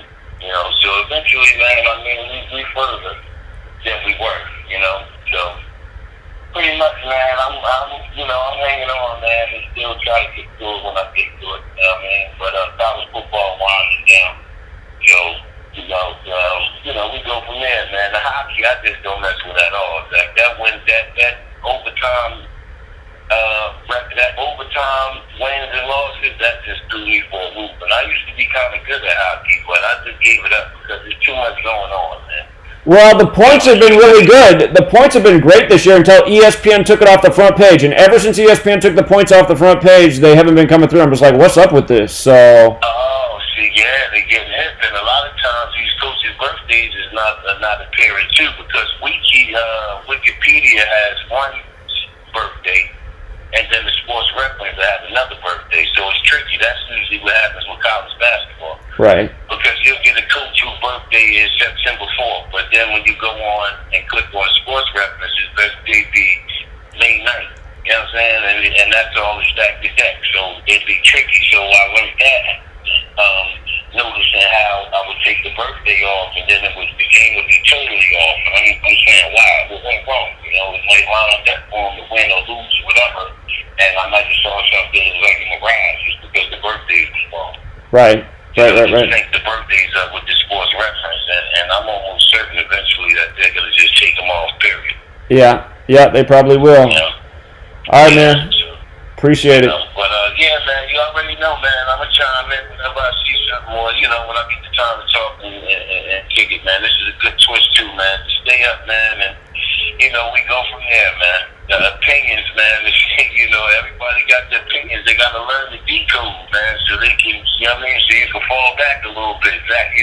Indeed. Like I've been around since you wasn't even interested in it. You know what I'm saying? Like, but now, people got to learn it. That's what made me learn it, because I took the initiative to say, you know what, man, bro, teach it us, man. Give them a break. You know what I mean? And some days you win, some days you lose, but you got to learn it. So. Indeed. At some point, man, they gotta either shit or get off the toilet, man. That's right. Yeah, so you already know, man. But stay up, Zach, man. I'll reach out to you again. I got the number stored in my phone, and I got your name line, so I'll be reaching out. All right, Frank. You too, man. I'm always listening, though, bro. I'm always listening. Appreciate that. All right, man. You have a good night. Take care. Okay, guys. This quick summary again. We've been at it for 3 hours, so. Cowboys and Lions, it's hard to imagine that Jeff Driscoll gets it done here. When Stafford was in there, he had a narrative to win, but Stafford's not playing. It's Jeff Driscoll in for the Lions. Dak Prescott can get that 18th away win in his 61st career game. 61's the 18th prime. Detroit Lions is 61. So that looks like the best riddle in the Cowboys game. The biggest concern, though, is then falling to 5-5 just because it's week 11. 11 the 5th prime, but just as well they can get to 6-4 in Michigan. Michigan 64. Best thing going for the Lions is becoming 3-3-1 in the conference. 331's the 67th prime. You got the 67 date numerology. If I'm playing this game, though, I'm going to take the Cowboys for the Dak Prescott riddle. I think it usually, if you're between two good riddles and one's with the QB, it's usually the QB that takes the cake. Caller? Zach, what's up, man? Just doing the decode. What's up, man? Man, not much, man. I was going through it, man, and I know it's man. I ain't even gonna lie. I'm low key geek right now that you picked up. You know what I'm saying? 'Cause you be doing some live streams. We be having callers on callers, but anyway, I was looking through it, right, and in that Patriots Eagles game, man, it's mind boggling like how they just mocking the fuck out of us with that whole Nick Foles, whatever his quarterback, Tom Brady and the other guy. It's crazy, and I feel it. And I feel as though it's gonna be one of those things like the narrative is just gonna be like, they messed up by trading Nick Foles away because he just won, and Right. I think that is the most likely scenario that we hear tomorrow. Nick Foles wins his game, and Carson Wentz does it, and exactly, that's the headline. Big mistake. So. Yeah, exactly, man. And I'm saying I'm out here in Charlotte, and I want to say the great cloud over Charlotte has been for the past couple years, and that when you did that breakdown, man, I really feel it's going to happen again. I really feel as though Falcons, I ain't going to say a lot, because this shit is this 100 years been like a mug, so a lock is damn near impossible. Sure. But I will say, I feel the Atlanta beating, the Panthers. For one, especially with that 22 that you was talking with the whole date numerology. What plays out better, the coach win loss record, or the starting quarterback? Usually, which historically the quarterback's been the better indicator. So. Okay.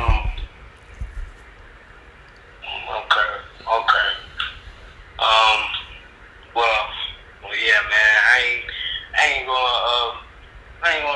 gonna talk you to death like that, man. 'Cause you have been doing this for a long time, so. I know you want to go to sleep, so I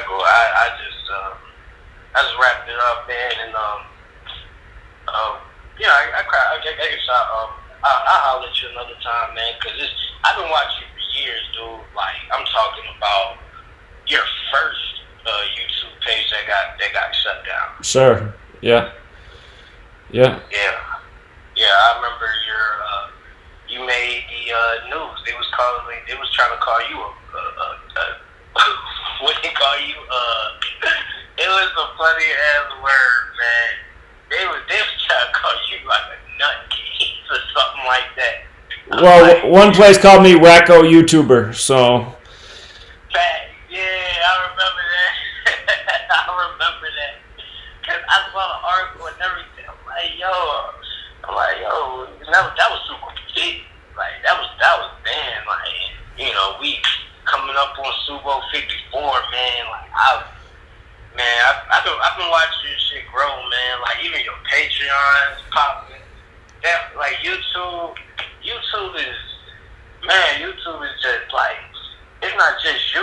Like YouTube is fucking up all the damn truth channels, man.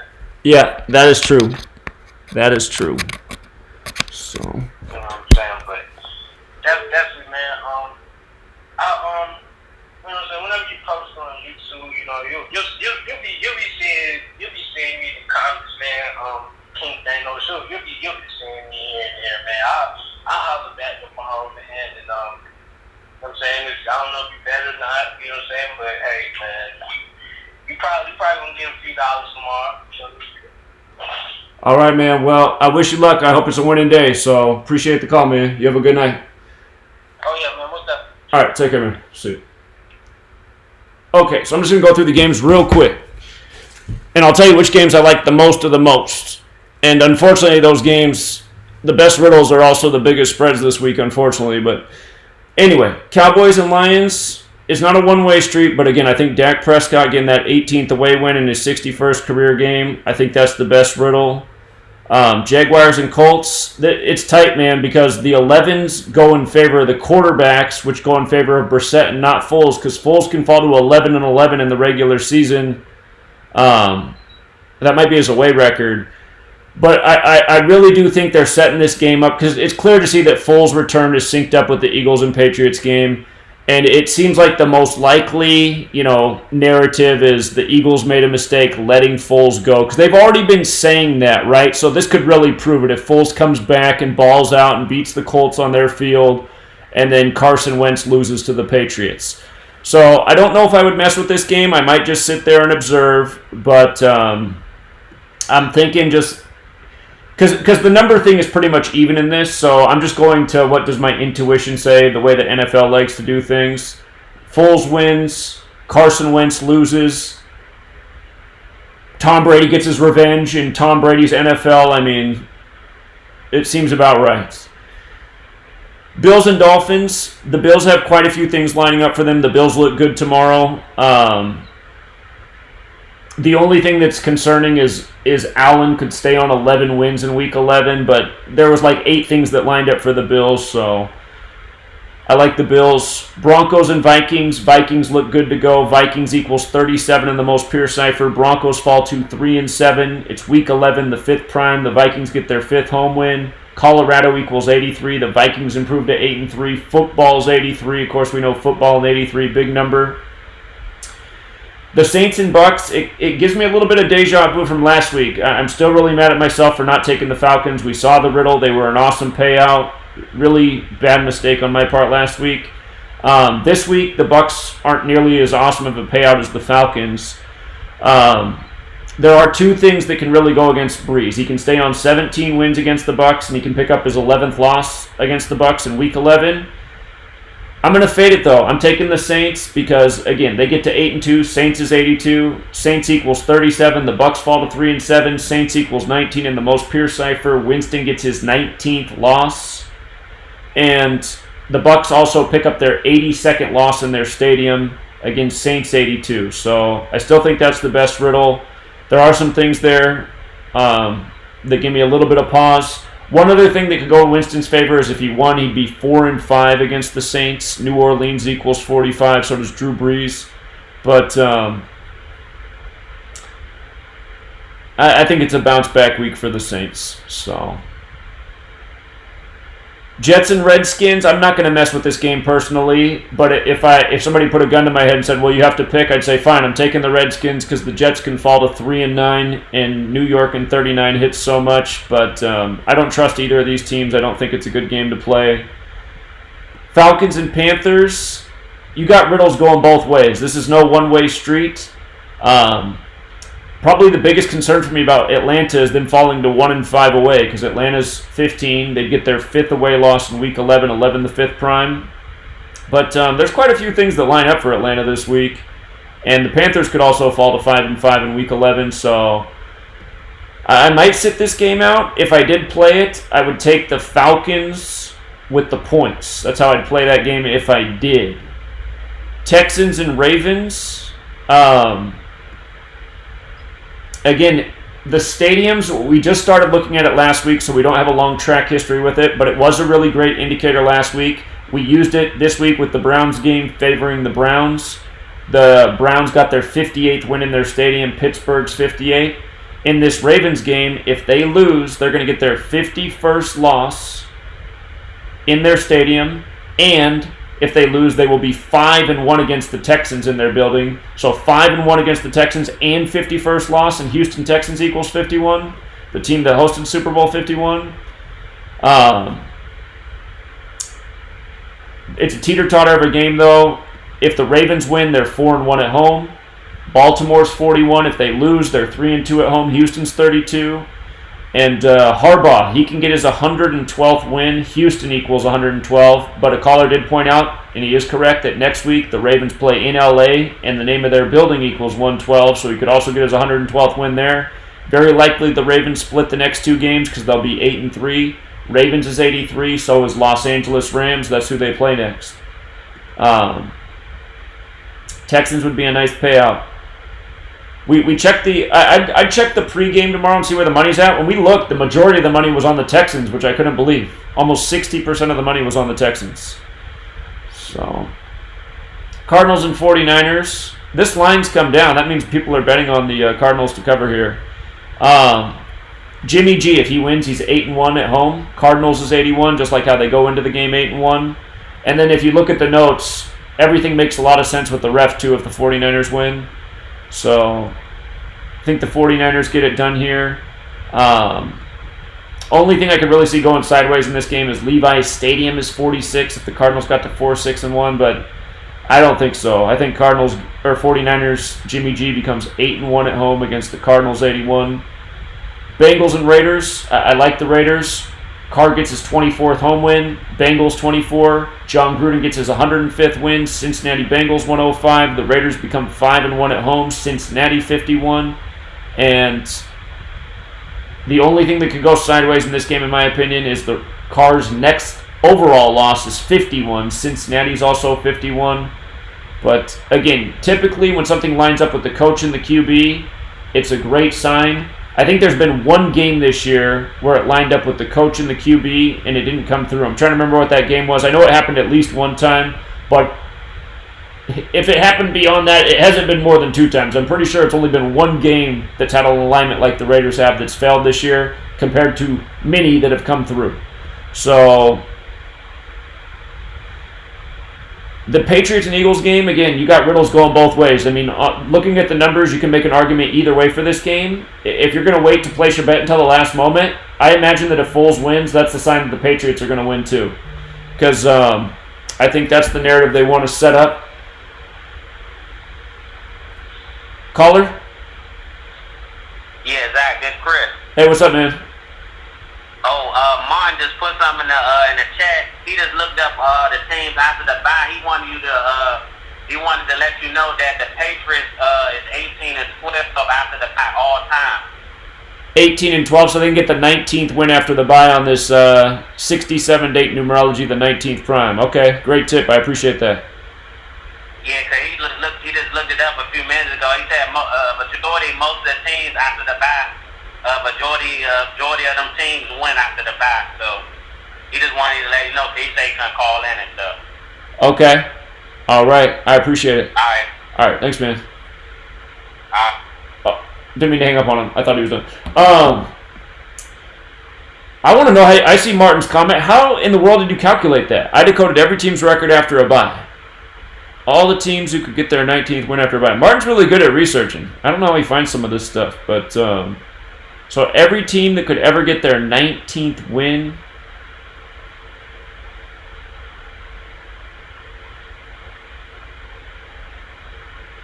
Okay.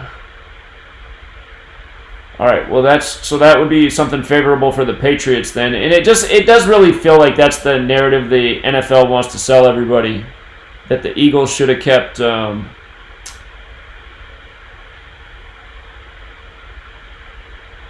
Nick Foles, who won the Super Bowl with them. So. And then Sunday Night Football, again, I would wait until all the earlier games are done because we have gotten some great clues in recent weeks based on... And you guys, bookmark the Week 11 thing. Just like last week, I updated the notes as soon as all the earlier games were done, and I pointed out that, I had it pointed out from the beginning of the week that if Minnesota won on Sunday Night Football, home teams would be 5-5 because it was Week 10, the 55th triangular number. But I also pointed out after all the games were done in the updated notes that if the Cowboys lost, home teams would be 7-4, and Dallas Cowboys equals 74. There was one other thing to consider.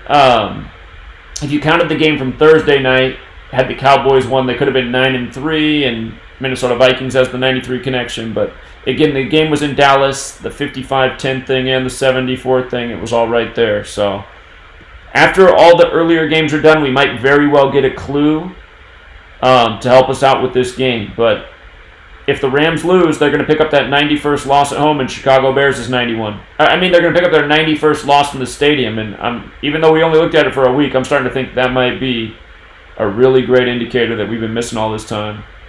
And then Chiefs and Chargers, I would hold off on this too, just because we can get that additional information. If the Chargers did lose, though, home teams would be 6-6 on Monday Night Football. 66, the 11th triangular number, Week 11 final game. And then don't forget, the first Super Bowl was in the 66-67 season. 66 is the 11th triangular number in Jewish Gematria NFL 66. Football, a game of 11 on 11. So to me, the safest games this week, this line is growing. God, wow. This is growing by 2 points this week.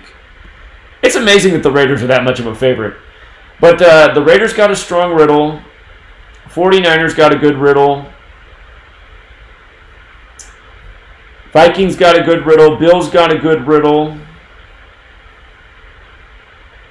So I think those are the games that are the least likely to go south. Cowboys probably get it done against the Lions. I still don't know if I'd mess with the Jaguars and Colts. I do feel like they're going to do the Foles thing. I suspect the Saints beat the Bucks. There is a little risk there, but I suspect the Saints get it done against the Bucks. I would use that group of teams to make some different parlays. You can try parlaying them all together, but I would break it up into 3-team parlays. If you're trying to get a nice big multiplier, Texans on the money line, they got a riddle to get it done. So Falcons very well could upset the Panthers. This line's come down, so. And then Eagles and Patriots. Again, if you see Foles win, I really do think the Patriots are going to win too. So if Foles loses, maybe it's Wentz's day, because that's another way to think about it, right? Because there's also all the people that are thinking like, maybe the Eagles, they should have kept Foles and Wentz isn't the guy. Well, Foles loses and Wentz wins tomorrow. That's the alternative narrative that could fly. The Patriots would fall to 8-2, New England Patriots 82. Eagles would become 4-1, just like how they won the Super Bowl with 41 points. That's why that Patriots-Eagles game, numbers-wise, is tough. But I think the more likely narrative is Foles wins, and so does Brady. So, yeah, it's like the fourth week in a row where the riddles are just tired. I keep thinking, because it's got to come. I mean, there's just usually weeks where just a ton of stuff lines up. We've already had some weeks like that this year. I mean, we've had some great weeks, but now it's like the 4th week in a row where it's like, man, come on. I want the week where there's like 9 games that line up. So, anyway, you got to work with what they give you. Okay, guys, we're going to leave it there. And typically on Sunday, I've been putting out the sports notes in the morning. I'm not going to do it tomorrow because I've been killing myself for weeks. The back's been hurting, and today it's just come to a whole new level of pain. So today I'm just like, okay, I got to listen to my body. The back is not happy. Tomorrow I need to do something besides sit in the chair. All right, let me take a call real quick. Caller? Hey, Zach. You said Tom Brady wants to get revenge. Right. Revenge is 32. So and Eagles can go 3-2 at home. And Eagles equals 32 as well. Yeah. Yeah, that's a good point about revenge. Yeah, that's a good point. Alrighty. Appreciate it, man. Thank you. You bet. All right, take care. All right. But here, let me just plug it in real quick. So anyway, just again, tomorrow I'm not going to do anything. Yeah, he's right. Revenge is 32 and 113. So is Eagles. And 76. What did I just see with 76? If the Eagles lose, they're 7-6. Huh. That's funny. Revenge. 32, 113, just like Eagles, same ciphers. And then 76, like how the Eagles could fall to 7-6 versus the Patriots. That's a trip. Okay. So the notes are posted. I'd give them a gander tomorrow morning because I might have some more thoughts that come to me. Sometimes I go chill out in the bed and then all of a sudden a thought comes in my head. I'm like, oh man, why didn't I think of that earlier?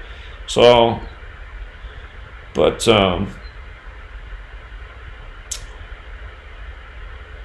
yeah.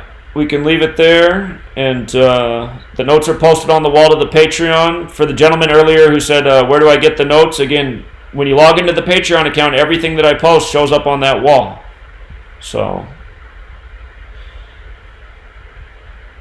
the trolls definitely know where the wall is. All right, let me check out the chat real quick before we go.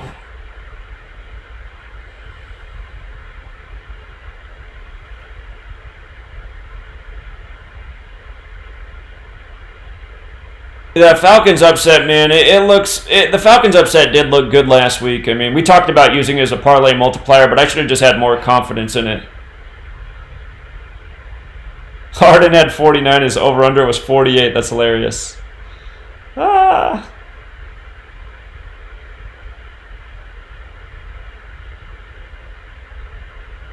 right, you guys. Be back Monday with the live stream, but yeah, sorry, no sports picks tomorrow. Well, sometimes I go against my word. I might scan the games real quick. If I see anything awesome, I'll definitely leave a note, but I'm going to try not to sit in the chair tomorrow. I think if I just take a day off, the back will recuperate a little bit, so I will be back Monday, and good luck all. Again, make sure you check out those notes, and make sure you refresh those notes before Sunday Night Football, because I will definitely plug in all the updated information with the earlier games. So that'll all be in the thread that we've been looking at all night.